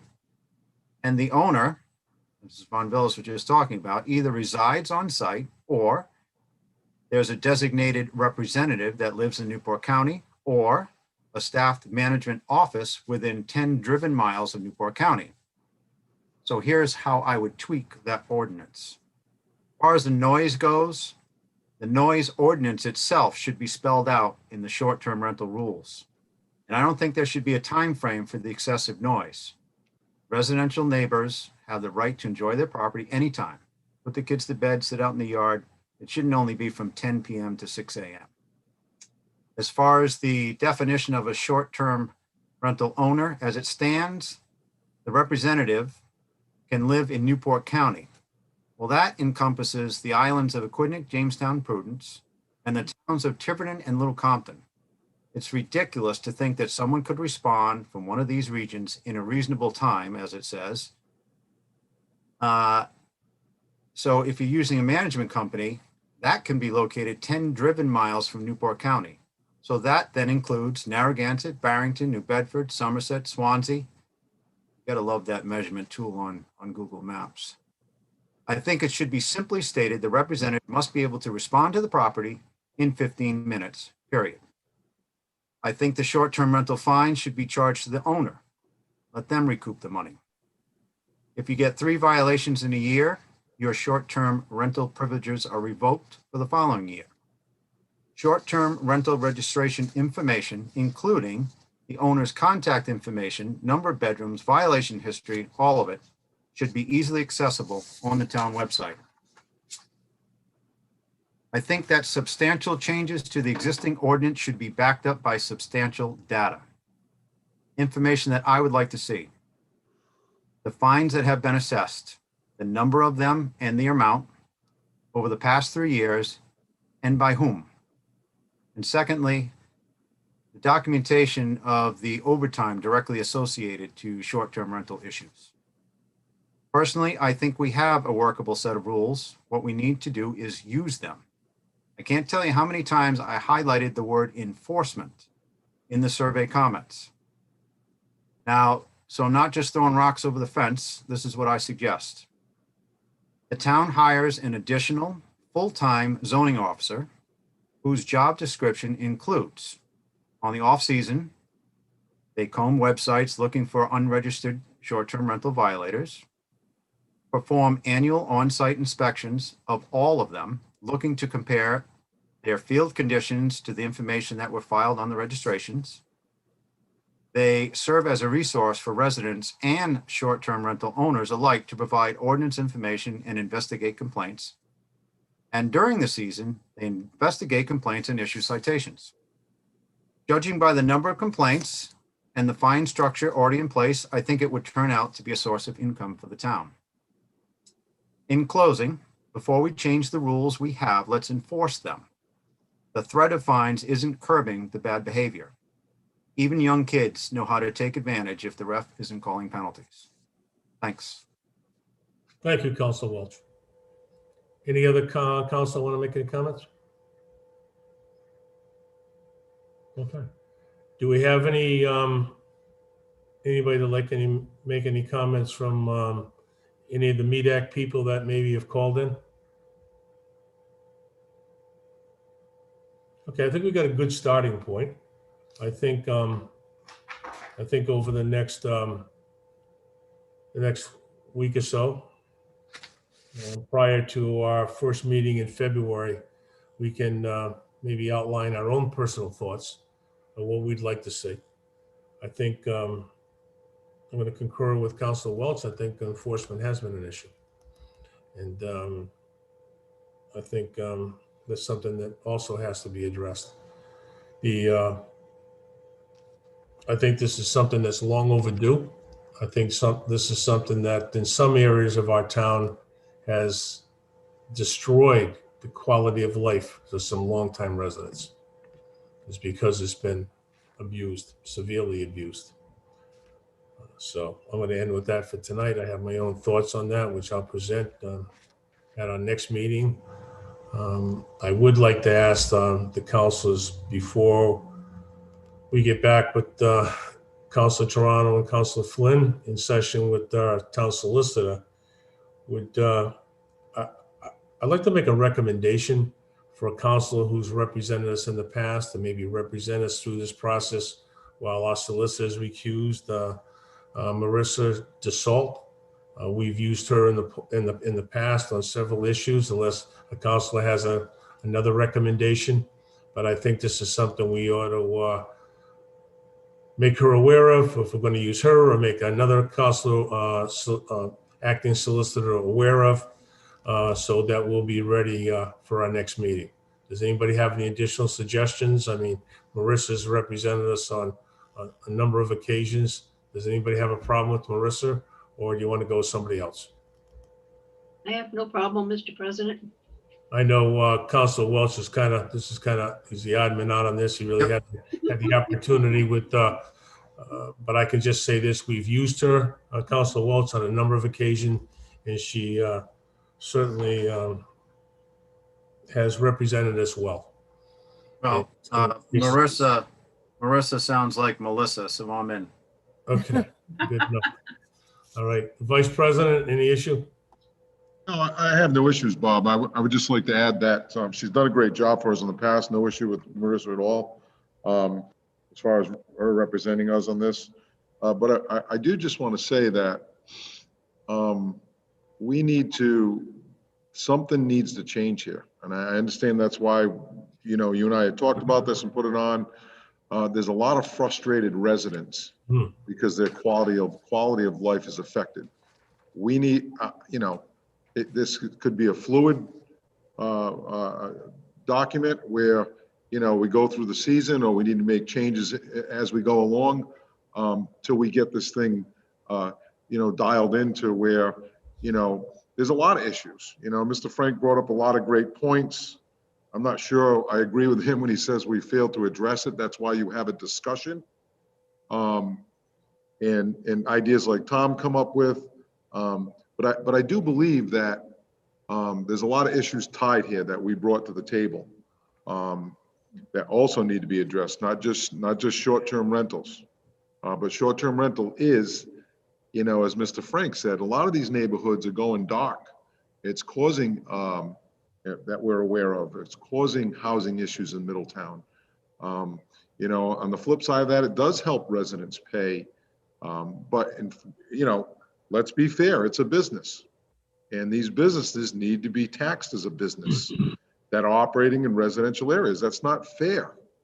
You know, if somebody's renting a house for $9,000 a week, good for them. But then, you know, they need to pay their fair share, like everybody else would or should. So there's a lot of issues here. I think it's a good start. I think I'm not sure we'll knock this thing down at the next meeting or the one after, but we need to march forward and get this thing changed. Something has to change enforcement wise for sure. I don't know, you know, a lot of the issue is when there's noise and there's rowdiness and the police are called by the time, and this isn't a knock on the police at all, time the police get there, it's quieted down. That to me should be a violation because, and if they have to come back again, it's another violation. I don't care whether it's the same weekend or 4 weekends down the road. If that residence it has continuous, then they should, I'm not even sure, Tom, we should go 3 strikes and you're out. Because, you know, we really need to send a message and we need to really make sure we're sticking up for and protecting. I know it's everyone's intent for our residents who are affected by this change in this quality of life or lack thereof with some of these short-term rentals, especially the ones that aren't owner-occupied and that aren't there. So those are just some of my thoughts, but we need to make some sweeping changes here. Councilor Santos. Going back to what Mr. Welch recommended was that we hire a inspector for the building inspector's office. Mr. Brown, do we not have someone already there that inspects these buildings? So the building inspector does the inspections. We do have one person who acts as a zoning enforcement officer, but we don't have enough resources to do this work. I think that's one of the things as we move towards implementing a solution I'd like to address with the council, because there is a difference between the resourcing that's available and the expectations of the council and the community. But isn't there a spot open in the building inspector's office for this position, for this kind of job? Celeste Logathets is in that position right now. So we have an employee in that position. All right, thank you. I think what is important is that we have a consistency. And we have to remember one thing about short-term rentals. They're short-term rentals. So when we talk about repeat offenders, there may be the same dwelling, but it won't always be the same offenders, especially if they're turning over at a rapid rate. Like if it's a weekend rental or a weekly rental, they're turning over at rapid rates. And often in the past that police will go to an issue, they'll calm that person down or they'll calm that situation down. And then the next week, here it goes at the same residence again with different players. So I too, I'm in favor of enforcement, fair, but strict enforcement of this. Council Welch. I'd just like to say, I certainly would listen to Mr. Brown, who the right person would be. My point in adding a position was because I think if that particular person, I don't know if the numbers, if logistically it would work, but in my mind, that person over the course of the year goes and does the inspection. And therefore she is familiar with the property. So when that call comes in to go there, they already know what's supposed to be there and there's no question of whether it is or it isn't. And I think there is enough to do I agree. Enforcement is got to be the point, and you've got to issue the citations. And once the word gets out, going back to Paul, we have to change the whole course of people that are investing this type of property. And I think if the rules, it's like the dogs on the beach. If you enforce the rules, it's not going to be so easy. Word gets out and it will start to change the culture. And then we can, make a ripple effect will speak to housing costs and all the rest of it will start to fall into place. But I think this is the biggest, easiest thing we can attack first. And when we talk about enforcement officers, additional enforcement officers, they don't have to be full-time. They can be seasonal. They can be part-time. And there's something that, and we'll have the availability to utilize them at different days and times of day and night. We have dog issues at the beach in the morning. We have dog issues at the beach at late at night. Same thing you have with issues with some of these rentals. There's incidences early in the morning and late at night. So if we had some seasonal enforcement officers out there, I certainly think they would pay for themselves. And I think it would send a message loud and clear that we're not going to tolerate this. And this is something that we cannot allow to happen any longer in the town of Middletown. Okay. Anything else? Okay. Vice President. I kind of got a crazy thought, but it's a thought. So I'm sitting here thinking about the enforcement and as Tom said, who could it be? And Short said we need more resources. And so, I thought about, and it's just an idea. And maybe it's contractual, maybe it's not, I don't know. And I agree, Bob, one of my thoughts was, well, this could be a seasonal job because a lot of this is, the majority of the complaints come seasonal. Maybe that's where we start. So we have school resource officers that are there from September to June, so to speak. Maybe, I know they go back in their busier time is summer too, with the police department, spring, summer, fall. Maybe that's a resource we could use. One person from there could become an enforcement officer. You kill two birds with one stone, that not only they go in there, the enforcement officer, but they could issue the citations at the same time. I don't know, just a thought. No, it's a good thought, except unless I'm wrong, and Mr. Brown, correct me if I'm wrong, the school resource officers now, as you stated, Vice President, they're going back in the patrol at the busy time of the year when we have increase in minimum manning during those hours in the busy times of the year as well. So they're filling slots, which is eliminating overtime. That's correct. The one program I will say, the police chief is working on a program to basically bring in interns, public safety interns, that would be available on a part-time basis. We've discussed having 2 of these part-time interns available for after hours and on weekends to address short-term rental issues in the off season. But as we continue this discussion, I would like to sort of pull together a recommendation I think it's a combination of what the police chief's working on and what Mr. Welch is discussing as far as having someone in the office to help pull this program together. Again, this is probably one of the biggest areas of ongoing discussion we've had, and we really haven't allocated enough resources to it, up until this point. As long as we're all on the same page, and this is where I'm coming from, Mhm. I want this to happen this year. I want it to happen, even if we have to tweak it during the season, upcoming season, but it has to be implemented going into our 21 summer season. I agree. Okay. All right, thank you. Item number 20. Mr. Memorandum- President, I'm returning to the dais. You're back. Welcome back. I'm back. Thank you. Item number 20, memorandum of the town administrator. Results of the short-term rental survey. Motion to receive said memorandum. Second. We have a motion and a second to receive. All in favor? Aye. Mr. Brown. I have a quick presentation that just outlines the information that came from the survey. Basically, the survey was hosted online, consisted of 6 questions. Each resident took about 5 minutes and 16 seconds to complete the survey. We opened the survey on December 16th, just after the council requested it, and we kept it open till January 10th. 234 people responded. 151 of those residents submitted comments related to question 5.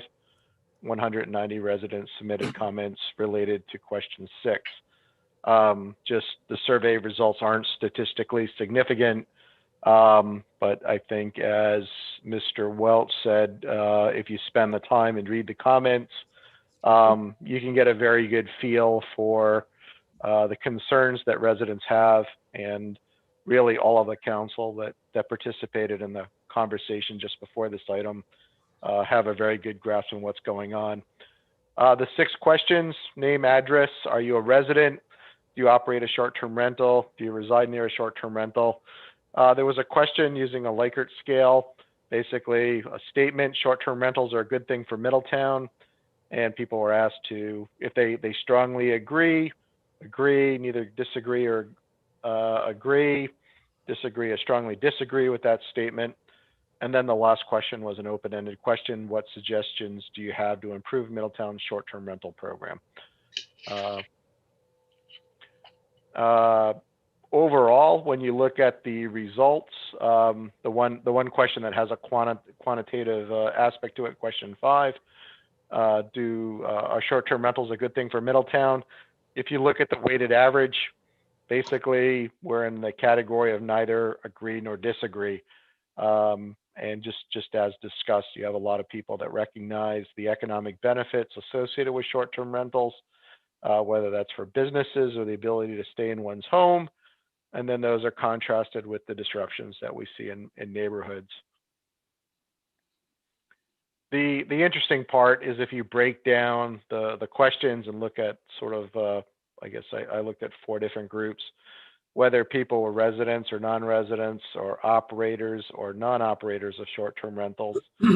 And you'll see that, so for a non-resident operator, you strongly agree that short-term rentals are a good thing for Middletown. A non-resident non-operator, it's sort of a mixed kind of answer, leaning towards disagreeing with the statement. A resident operator tends to agree.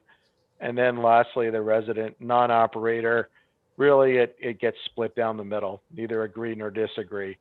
And when I read the comments myself, I sort of saw that as, this is neither a program that people are excited about nor a program that people want to throw out. It's just what the council's described tonight, something that we need to put some more effort into to make it work. This just breaks down the questions using those 2 parameters, resident and operator. It just gives you an idea of how people responded, getting towards that total Looking at the buckets, the council has a desire, I can do this, break the data down by whether or not someone lives near a short-term rental or not, but that data seemed not as pertinent to really the end result of what we're looking at. And lastly, there is a lot of reading. This is just a Wordle that sort of illustrates what kind of things people did mention in their question 5, and then the next slide is just the same with question 6. Just a Wordle that sort of highlights the fact that people did take a lot of time and provided really a lot of good comments on the issues that confront them with short-term rentals or the opportunities for people that thought they were advantageous for the community. So I look forward to working on this with the council, and I would suggest, just I think as everyone has, just to read through those comments and get a good idea of what our priority should be as we move forward. Okay, thank you. Yep, that's all I have.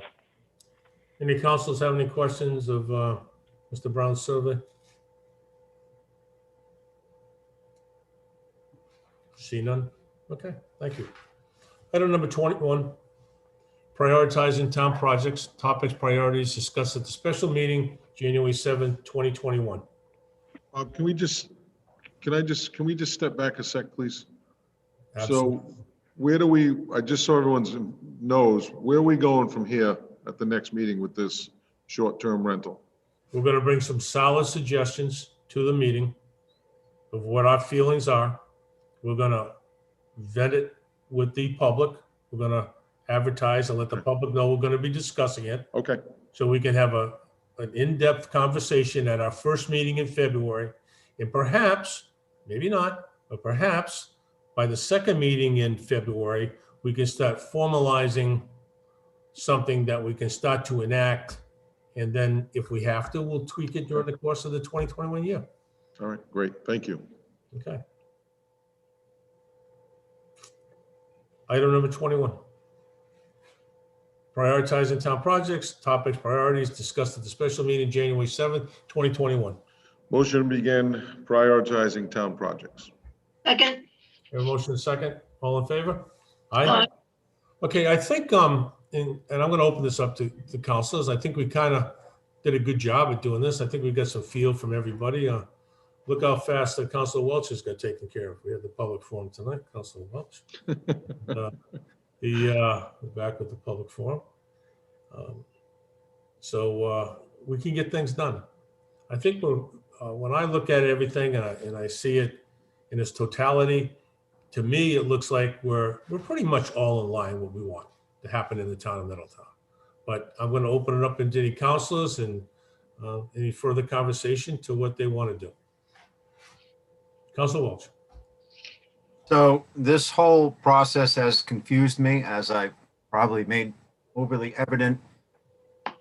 So I kind of hung back with my top 5 because, quite honestly, I was waiting to hear from the rest of the council to see they were leaning, because I just don't have the history. And I didn't see President, Vice President, Mrs. Santos. I didn't see any of their lists, so I wasn't quite sure if I was doing it right. Councilor Santos did send your list out. I didn't see it. I think I made mine also obvious, but having said that, if we want to go down one at a time, Councilor Santos, you want to make a comment? Yes, I would. As per your memo, you requested that all councilors send their priorities to you, not to all the other councilors. I sent mine to you. I believe Mrs. Von Villis sent her priorities to you. I don't know if our vice chair did, but that's why you didn't see mine, Mr. Welch, because we followed the memo that Mr. President sent out requesting that all be sent to him and not the rest of the council. Okay. There was Thank you. an exchange of information within councils, which is good. But I think pretty much so everybody's kind of consistently in line in some ways. I think if you're going to take the top 5 or 6, I think everybody's wish list kind of falls into place. Councilor Flynn, I see you. You want to make a comment? Unmute yourself. Thank you. So, yeah, the exercise was, I think from the instructions, I think I mentioned before that the instructions were ambiguous. Maybe I don't think they were interpreted the same by all parties. I think that once we got all of the data on the table on the 7th of January, and then the way my presentation was, what was my assessment of the group as a whole's top 5 priorities? And I utilized the list that was put together by the town clerk. And I think that once that list was taken, I thought the next step was to take a look at what everybody gleaned that the entire council thought was the top 5. So what did the council president think that the group's discussion of the top 5, what Councilor Toronto's, what everybody thought the group's top 5 was.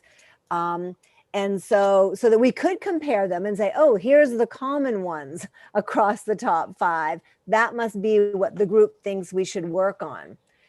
But it fell apart without having everybody's to see what those items were. So Why don't we that's do where this? I am. Why don't we really simplify this? All right, because I don't know if it's by design. Some people get confused, or maybe it's the way that it was presented.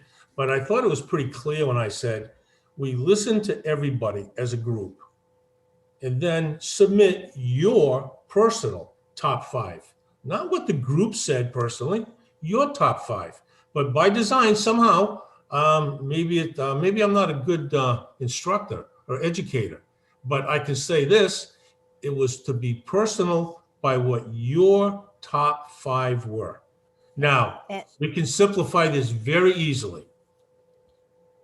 Very easily, we can send them to one another, send them out to everybody. You did, other people did, Councilor Von Villas did. It's what you believe. If you had the ultimate say in the top 5, what would your top 5 be?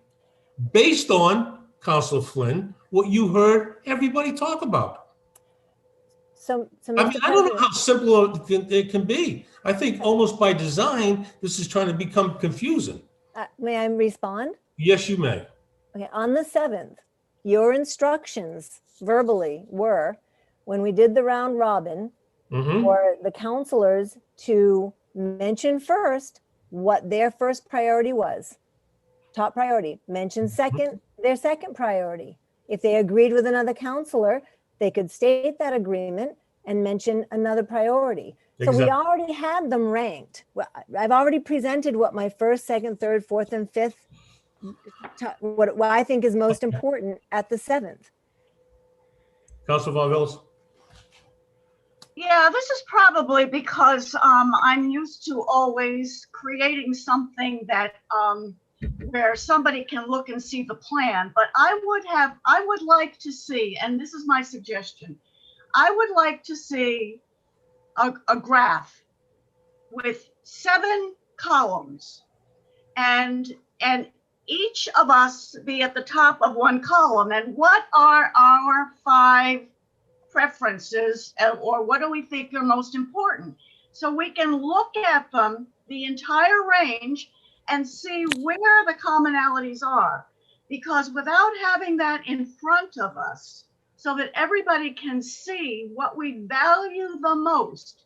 I mean, I don't necessarily think that just because somebody mentioned it as their first or second preference on the night when we started this, that they would look at it and say, well, gee whiz, it looks to me like there's 4 people who think this is very important. I would like to know that there are, that how people weigh those different things. So maybe you can create a It's spreadsheet kind of thing with, Okay. with seven columns. You know, 1, 2, 3, 4, 5. What do people think are the most important? And then let's look and see how they match. Let me ask you this. Would it be just as easy for us all to share with one another our personal top 5, and then we can make the comparisons ourselves? No, I like to see it in paper. I like to be able to look and see. Well, you could take it and you can put it in a spreadsheet. Just my suggestion. Okay. Council Flynn, Yes. you want to talk? No? I thought you moved. I thought you. Oh, thank you. No, I did not. No. Council Welch, anything? Council Vice President?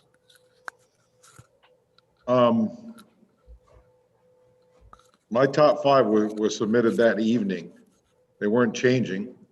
I thought we were going to accumulate, the responses and go, okay, 5 people wanted this, or 4 people wanted this one, and that's how it was going to be ranked, and that's what we were going to go with. Why don't we do this so we get off this subject tonight? I'll send something out to everybody tomorrow, okay? And I'm going to keep it nice and simple. And then I'll take the data that I get and I'll put it in a 7-column spreadsheet, okay? And then I'll disseminate it out to everybody, and hopefully we can get through this, okay? Okay, All right, sound good? works for me. All right, thanks. Item number 22, memorandum from the town administrator, RE executive order, extended budget deadlines. Motion to receive said memorandum. Second, Motion is second to receive. All in favor? Aye. Aye. Mr. Brown. Mr. President, I am requesting the council ratify the executive order that I'm proposing. Like last year, it's been announced that the governor will not present, whether it's Governor Raimondo or Lieutenant Governor McKee, their budget to the General Assembly until March, which is 2 months later than it's typically presented. So what I'm asking is that we actually extend the budget deadlines for the school committee. It would be, instead of March 23rd, it would be moved out to April 9th. And for the town, for myself to submit it to the council, instead of being April 1st, it would be May 10th. This is very similar to what we did last year. It would give us the opportunity to have a better understanding of what revenues the town would actually receive from the federal and state government, so that we can adopt a sound spending plan for fiscal year 22. Any council have any questions? Vice President. And when we did this last year, we did it in the hopes that we would have a better understanding of the monies we may or may not receive from the state. And to my recollection, that didn't happen because of the uncertainty that was going on. So I understand why we would do this, and I'm glad we're planning for that. But I see the same thing happening, especially with the change of leadership. And at the end of the day, we just went and, did our budget the best we could with the facts we had. Mm-hmm. Any other council want to comment? I kind of agree with the Vice President. Council Santos, go ahead. in extending the budget times, we have a very short window to start the new year, which is July 1st. That doesn't give much time for committees to meet, for the council to approve a budget, the whole 9 yards. Mr. Brown, I know there's a lot of work involved with preparing a budget. I've been there, done that. If we were to keep it as we presently have the dates, would that give you enough time to prepare a budget, have the budget committee sit with you, have it presented to the council, have it approved? There will be changes down the road because of the state's problems. So I don't know how you feel about keeping the same dates and not extending them due to the fact it's going to involve more work by extending them. Well, I think the one difference between this year and last year, so we did have numbers from the governor last year to at least base the initial budget. There was uncertainty, but at least we had those initial estimates. We're not going to be provided those estimates until March this year. These are estimates related to hotels and meals and different pass-through revenues. It's a budget. You know, we'll prepare a budget with the best estimates we have, and that's what you'll have to work with. I would still recommend postponing the budget sum in order to get those estimates from the state, but I certainly understand if the council wants to accelerate the schedule back to what's required by the charter, that's fine also. Any other council? Council Walt? Again, very little knowledge, but I think Mr. Brown, kind of his thing. If he thinks he needs 2 more weeks, I'm for it. Thank you. Any other council? Council Flynn? You're muted. Sorry. You do that out of courtesy and then you get caught. Is it 2 weeks or 5 weeks difference? In total, we would go from April 1st to May 10th. So a little bit over a month. And I agree with Councillor Welch, if that's what you believe that you need, and in the long run, it will be most efficient. You know, I don't have a problem doing that unless you think there's a downside. The short window is a good point, Mrs. Santos, because then you get, you know, crunched with decisions, which is not good for budgets either. Vice President? Is the extension, whatever you need, right? So, and I agree with that, but is this extension, are you working on a 1 year or a 2 year? We are going to do a 2-year budget this year. So how does the timing of not knowing, you know, what this year's revenues or state aid or is going to be from the state, especially trying to do a 2 year, what next year's would be? I mean, who knows? I mean, I'm not sure. I think it's a great idea, a 2 year budget. I'm not sure the timing of it is so great. So the council will only adopt the 1-year budget. That's what you're required to do by charter. The second year, you know, serves as a foundation document going into the following year. I think it's really critical this year that we take a 2-year look at what's going on, because, you know, the best scenario we have right now, say President Biden is successful in getting us vaccine and we're able to deploy it, that will take place over the summer, which means, you know, again, where we sort of pin that word recovery, you know, happens, say it happens by the end of the summer. The challenge of that is we've missed the first quarter, which is a really big quarter for the local businesses. So, you know, next year, while it would be better, it would be the beginning of the recovery, and we wouldn't see things come back fully until the following year. So we're trying to follow and manage over that 24-month period and trying to create some sort of intergenerational equity between fiscal year 22 and 23.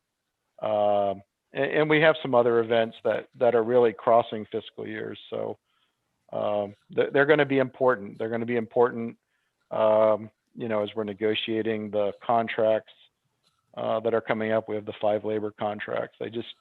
I really think you have to look at the 2-year period. Again, the council would only adopt one of the years, and then hopefully in the second year, we wouldn't start from scratch. We would only be making the adjustments necessary to adjust for changes, adjust for any policy changes the council might make, and then adopt that budget for that following year. Okay, Sean, is that would it become a rolling year, rolling 2 years? What do you going mean by that? forward? So we adopt this year's, and then we have a document in place for next year. So next year comes, you're working on a second year, you're working on 2024? Yes, that's exactly it. We would always be working on that out year. So at least for planning purposes, we're making better short-term and, we're making decisions that encompasses more than just the 12-month period. Yeah, and look, I applaud that. I'm just cautious because of, like you said, mentioned vaccines, maybe by summer if Joe Biden's successful. But I also think about the new strains of COVID that have entered the country. Are these vaccines, are they successful against the new strains? Are we going to keep going? So, I mean, there's a lot of unknowns, and that's all I want to bring up, Yep. I'm sure everyone's aware. I think, and correct me if I'm wrong, Mr. Brown, that the driver for extending these budgets is coming from the top down from the state. They're Yes. they're the ones that can't put the pieces together, and they don't know where their revenue is going to come from. They're at a loss. They're looking for federal aid that's promised aid, whether they're going to get the aid or not get the aid. And historically, they've always closed their budgets like that.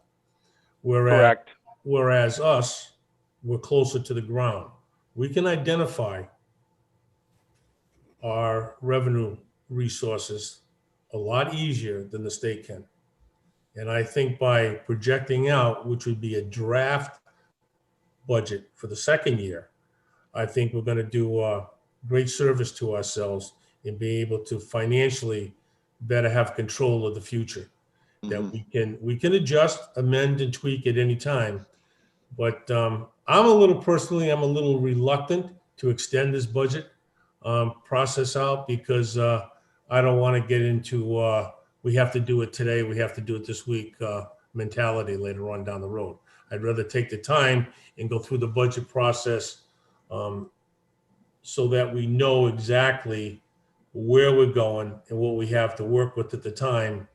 And then it'll help us in the future by being in a better financial mindset to where we're going. If we wait to the 11th hour, it's going to be 11th hour shuffle. And I'm not inclined to do that myself, but I'll go with whatever the council desires. Councilor Flynn. So the town has never done a 2-year budget attempt before. Is that true that anybody knows of? And I guess I'm wondering, would that make it, would that take more time than just a single year budget? So, and I just want to be clear, I'm not asking for more time to do a 2-year budget. So just to look at the first deadline, so if the state promises to come out with a budget in the first or second week of March, the school department's responsible for approving their budget and giving it to me on March 23rd. So realistically, they'll have less than 2 weeks to finalize their budget and hand it to me, to then roll it into the budget document that I give you. And that's the primary issue, is that, even tonight, we talked about the fact that RIDE has told the school department to anticipate that they would get $8.1 million, which is $200,000 to $300,000 more than they got last year. But that's all contingent on what's coming down from, the governor and the General Assembly. In my mind, it would just make more sense to know that $8.1 million is a little realer than an estimate from RIDE today.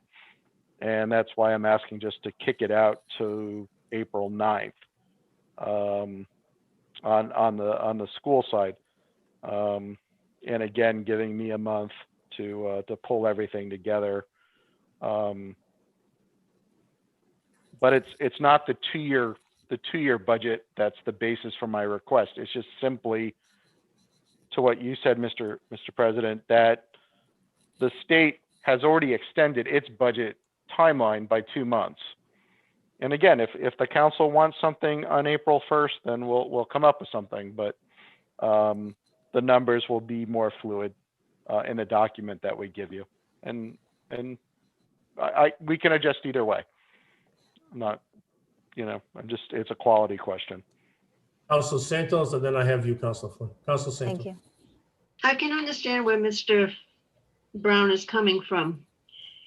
But stop and think. If it is extended, I have no problem with it, but stop and think.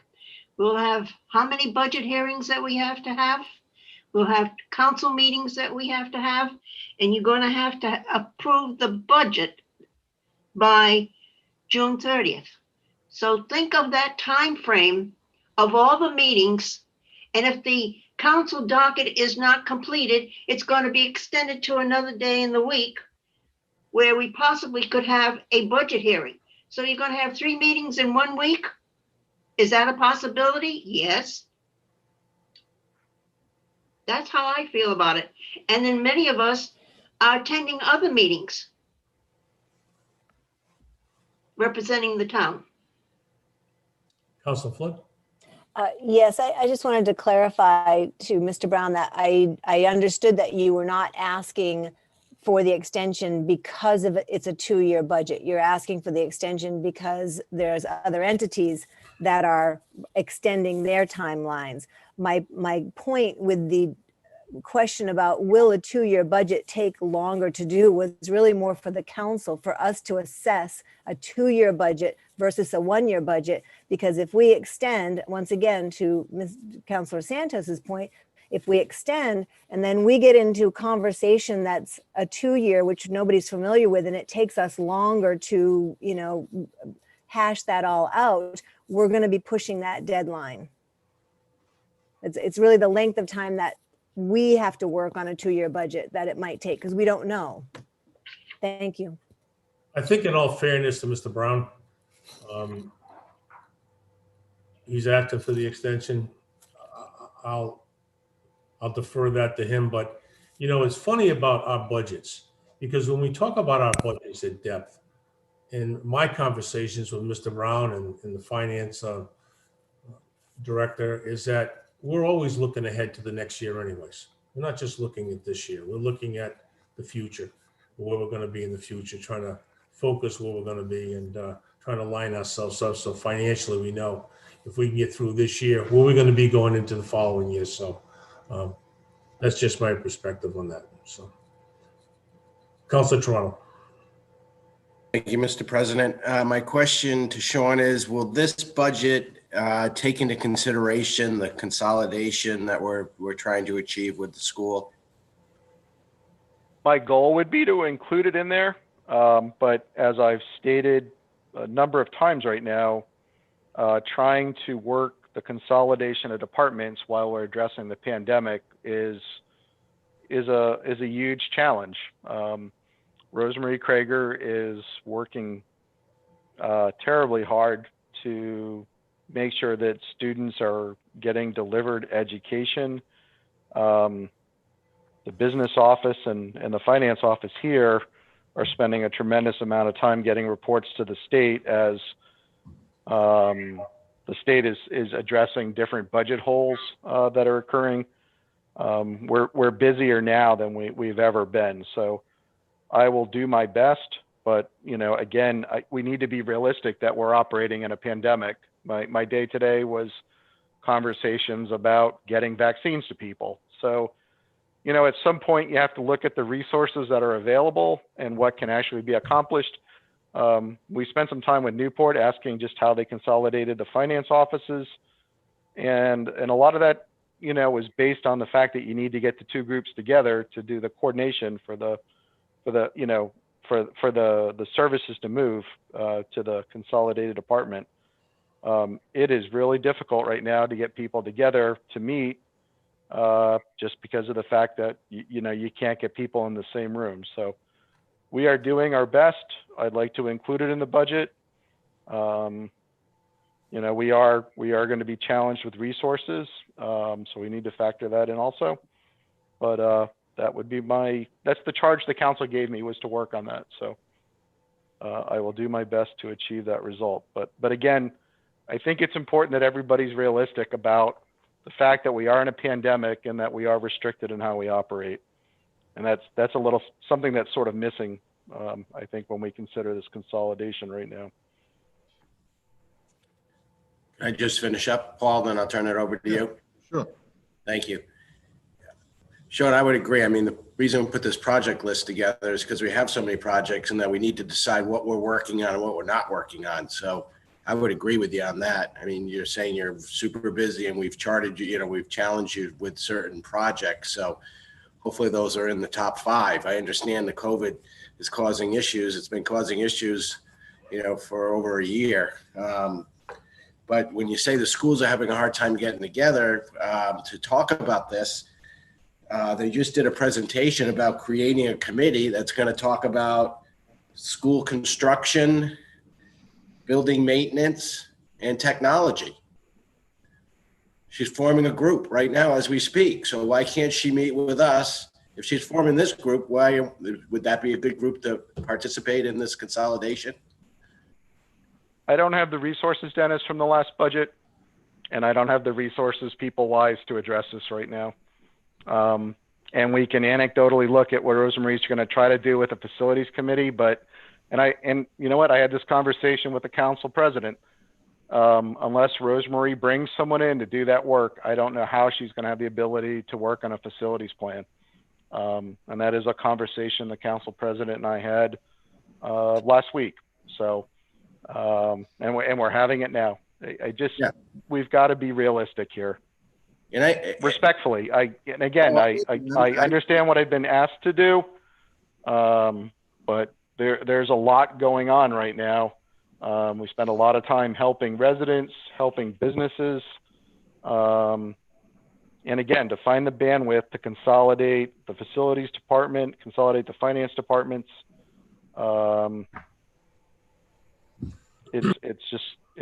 It's a huge challenge. And as someone who's done mergers and acquisitions, just the distraction risk right now because of the pandemic is astronomical.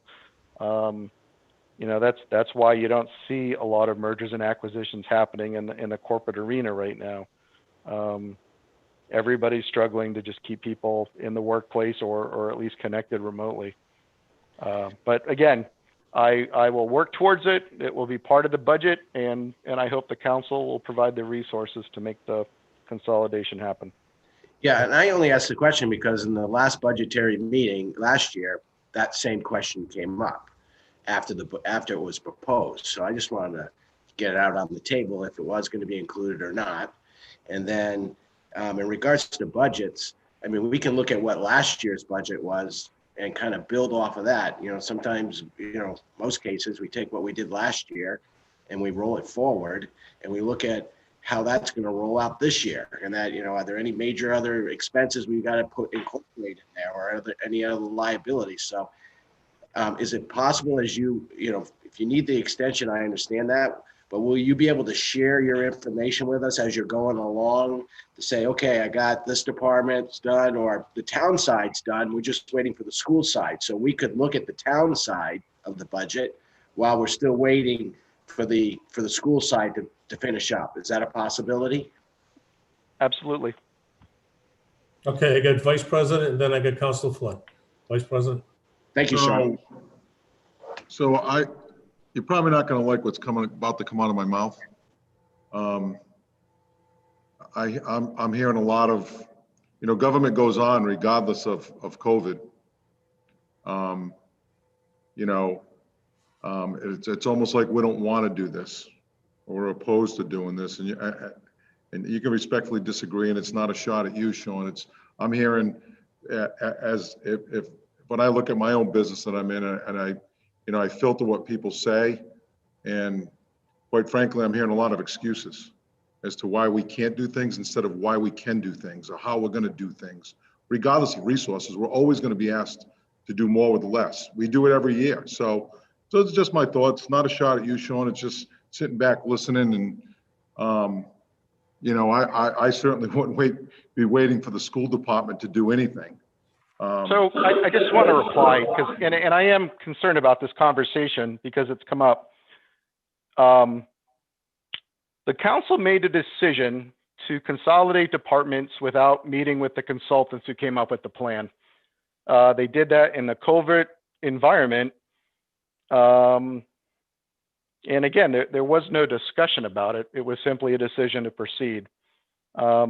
Also, within this environment, we've made the choice to defer projects and not fund projects, which included funding, towards the kind of things to make the consolidation successful. So I am working really hard, and I am not willing to accept the criticism that I'm trying not to do the work, because that is the furthest from the truth. And respectfully, if that's the way you feel, the proper place to make that criticism is in executive session as a performance issue.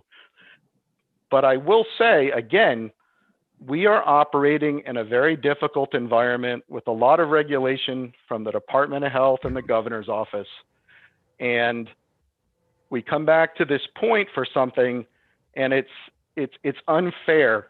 It's unfair to say that somehow I'm trying to avoid something which the council has directed me to do and I've accepted as a task. I think the council needs to be understanding of what is actually going on within the community and the work that's being done by all of the departments. And I'm not hearing that tonight. So we do disagree. And Okay. I mean, that's fine, Sean. I respect your opinion. Don't mean I agree with it. No one said you're not working hard at all. That's not what I said. I said that this is going on a year now, and it was basically the same thing we heard last year. Was it going to be in the budget? I'm trying to get it in the budget. Okay. COVID's not going away. So, I mean, they work for them, they work for us. I don't know. Councilor Flynn. Thank you, Mr. President. And I think that this conversation supports your efforts to help the council prioritize so that we can prioritize our administrators' time, because I know it's spread thin. I was wondering, Sean, if it would be possible to give us a level of comfort with time and still give you the time that you need to compromise on the extension date to maybe April 26th, which is just shy of splitting it in the middle, giving you an extra week on that other side, if that's appropriate to do here. I think at this point, we'll stick to the charter. I won't issue the executive order, and we'll provide you a budget on April 1st. I'm fine with that. So I would respectfully request or notify you, I will not sign the executive order, hearing your feedback tonight. So I'll withdraw it. So that's it. Mr. President, Councilor Santos. Mr. Brown, I'm sorry if I offended you tonight, but I'm also looking at you working with what you have. If you don't have the figures from the state, you present the budget with what you have. And it also can be implemented, changed, whatever, at a later date. So that even though you may not have the information from the state, present what you've got. That way, it'll make it, I hope it would make it easier for you and also make it easier for the rest of the council because of the meetings that are going to be coming up and the meetings that each counselor has to attend. I'm not attacking you. Please don't feel that way. I'm just looking at present what you have. And if you don't have it, just give it to us what you do have. And then we adjust it like we've always had in the past, adjust the budget. Are we okay with that? I'm perfectly fine. April 1st. I'm not asking you to ratify my memo. Like I said, I won't be issuing the order. I'm not asking you to ratify it. We will provide the budget on April 1st. Okay, let's move on then, okay, with this. Unless somebody has something new to add to this. All right, item number 23. I'll make a motion to withdraw item number 23 from the docket. Second. The motion is second to withdraw. Any conversation? Hearing none. All in favor? Aye. Aye. Aye. Item number 24, Executive Order 2021-01, extension of state of emergency in Middletown through and including February 16th, 2021. Motion to extend the state of emergency in Middletown through and including February 16, 2021. Second, Have a motion and a second. Any conversation? Hearing none. All in favor? I have a conversation. No, go ahead. When does this end? COVID's not going away. And what's the impact? I just don't, I mean, this is just, this is gonna continue for a couple of years. So at what point do we say, do we say, I know last time it was because, well, we might not get the funding from the state. When do we know that? Nobody knows that. Councilor Flynn.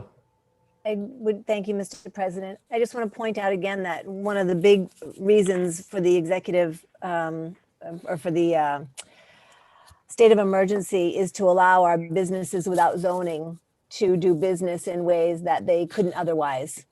And so that's really, unless we change the zoning so they can do business COVID safely, which is a process, the state of emergency is that crux for our economy right now. As I understand, Terry, that's what it says. It just, the key word there is crutch. Well, if there's another solution. Any other conversation? We have a motion and a second to extend. All in favor? Aye? aye. Opposed? Aye. Okay. Okay, item number 25. Boards and committees. Email communication from Councilor Toronto requesting to be removed as liaison to the school committee and liaison to the MEDAC committee. Motion to receive said email communication. Second, Have a motion second to receive. All in favor? aye. A discussion. Councilor Flynn has let it be known that she'd be interested in being the liaison to the MEDAC committee. I would support that myself. Do we have anybody that would like to be liaison to the school committee? When do they meet and how often? School committee meets, Councilor Toronto, correct me if I'm wrong, you've been on that for a couple of years, correct? Yes, actually, I was on it the last 2 years with Terry Flynn. Right. Is it every school committee meeting? Is that what it is? Yeah, Terry and I would pretty much, I think we were there a couple of times together. We usually split it up. It is Twice a month, right? The meetings are Yeah, twice a month? twice a month. Once or twice. Yeah, let's have a special meeting or something.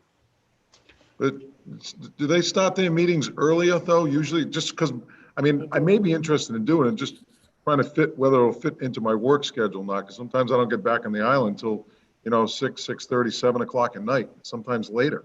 Are they 4:30-ish?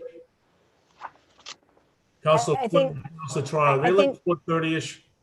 I think they do executive session at 5:30 if they're having it, and then start at 6 or Okay. 5 is executive session, 5:30 regular session. So it is a little earlier than Yeah. when we meet.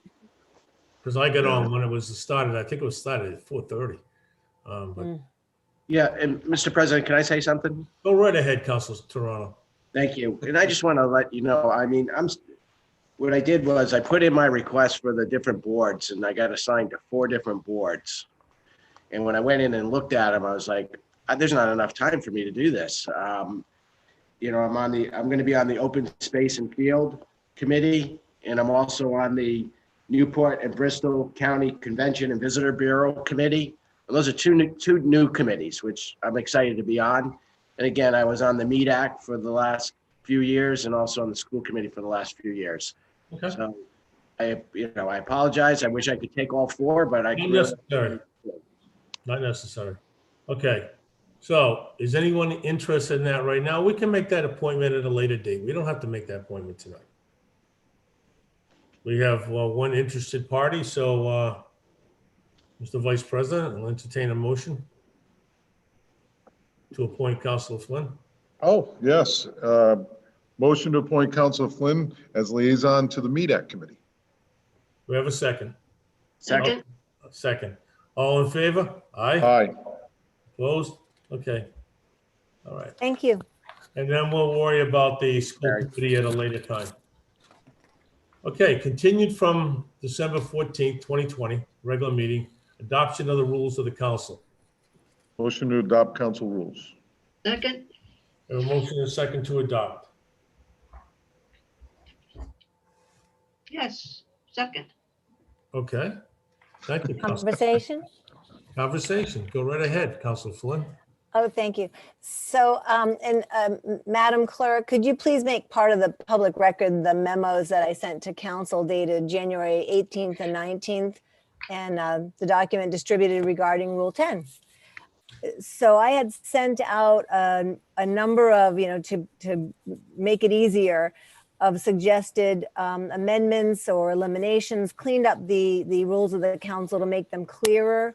And so I don't know, and I know that there's a rule that we have to give notice one meeting prior to an amendment. Exactly. I assume that's also for a new rule proposal or to chat about.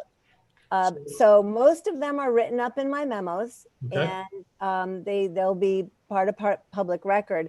There were a couple that I did not write up to talk about. So I don't know how, Mr. President, you want to address some of the little things, the housekeeping. Can you offer some direction? This is how we're going to do it, because this is what I believe, and I'll stand corrected by our solicitor or anybody else, that if you wish to formally propose any amendments or propose a change or propose a new one, you have to place it on a town council docket to be received by the council. And then it's acted upon at the next meeting thereafter. So if you want to make a proposal or amend something right now, and Mr. Solicitor, I'm going to ask you, correct me if I'm wrong, but from my years of experience, is that you will do that as a town council docket item, will receive it that night, and then the following meeting will adopt it. So this docket, this docket item doesn't count as that. It does not. Okay. You have to do it, and correct me if I'm wrong, Mr. Solicitor, but I believe I've done this enough over the years to, I'm relatively sure what I'm talking about on this one. No, you're correct. It should be formally received by the council as a docket item and then acted on at the subsequent meeting. So feel free to put it in as a docket item, receive it at the next docket, and then the following docket after that will address it.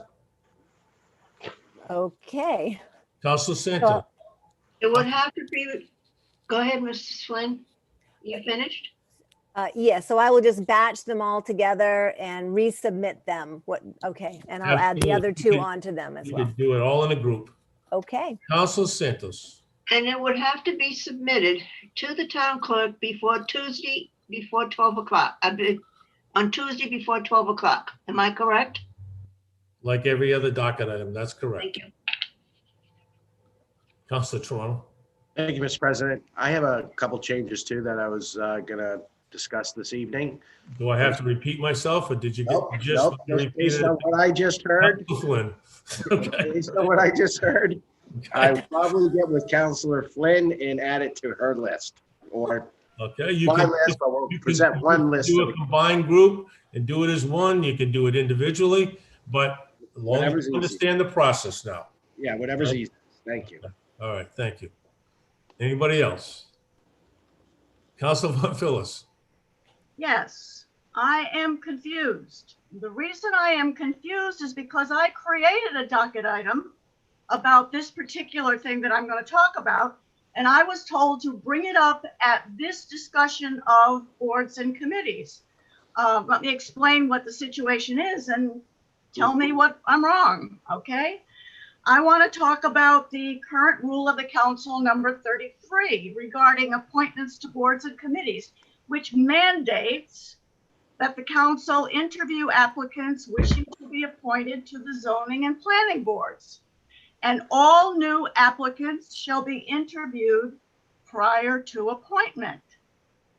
And as I put in my docket item that I originally submitted, it's hard to understand how the current system of publicly interviewing potential board and committee members can be fair and equitable. Interested residents complete applications, which are then forwarded to the town clerk and distributed to council members in advance. Then public interviews are required for the planning board and the zoning board. At these interviews, the interested parties are sequentially asked the same questions, which in itself seems fair, except for the fact that later candidates can benefit from hearing the questions and answers of preceding candidates, as well as note the reactions and follow-up questions of individual counselors. This is not good practice.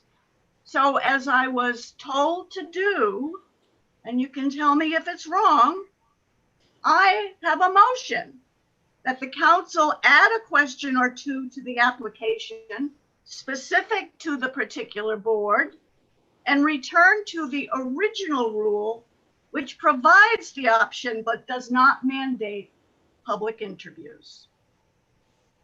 And if I need to come again with a docket item, I'll do so. But this is what I was told to do. Okay, but it should have been done with the docket item for tonight.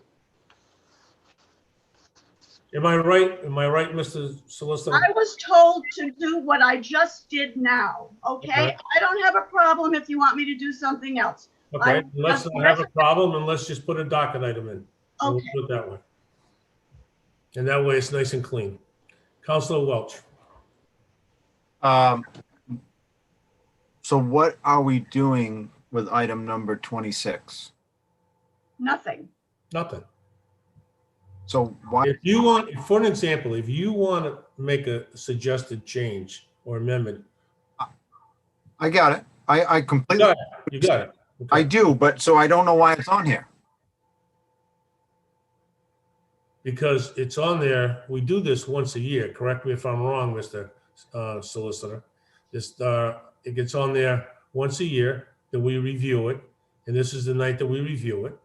And if there's any there may be times, and there has been in the past, where we don't make any suggested changes. Okay. And the clerk can correct me if I'm wrong, but I believe it's done every 2 years with the election of the new council. Yes. Correct. Yep. Thank you. Can the rules only be changed at this time, once every 2 years? No, you can change it. They can be changed at any time following the procedure, and I believe it's Rule 28.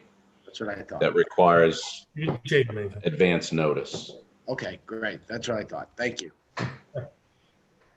So if anybody has any changes they want to make, docket item?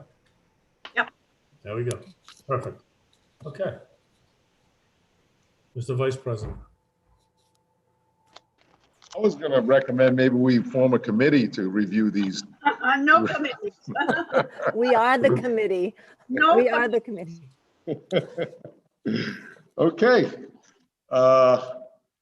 Motion to adjourn.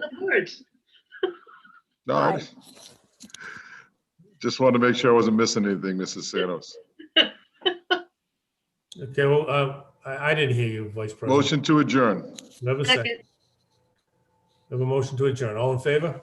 Aye. All right. Good job, everybody, tonight. Take care. Yes, and it's only 20 minutes of 10. Good job. Good job. Don't forget Thursday night. Special meeting. And Mr. President, you know I won't be there. I know, and I can appreciate. My apologies to everyone. No. I can appreciate it. Okay, thank you very much.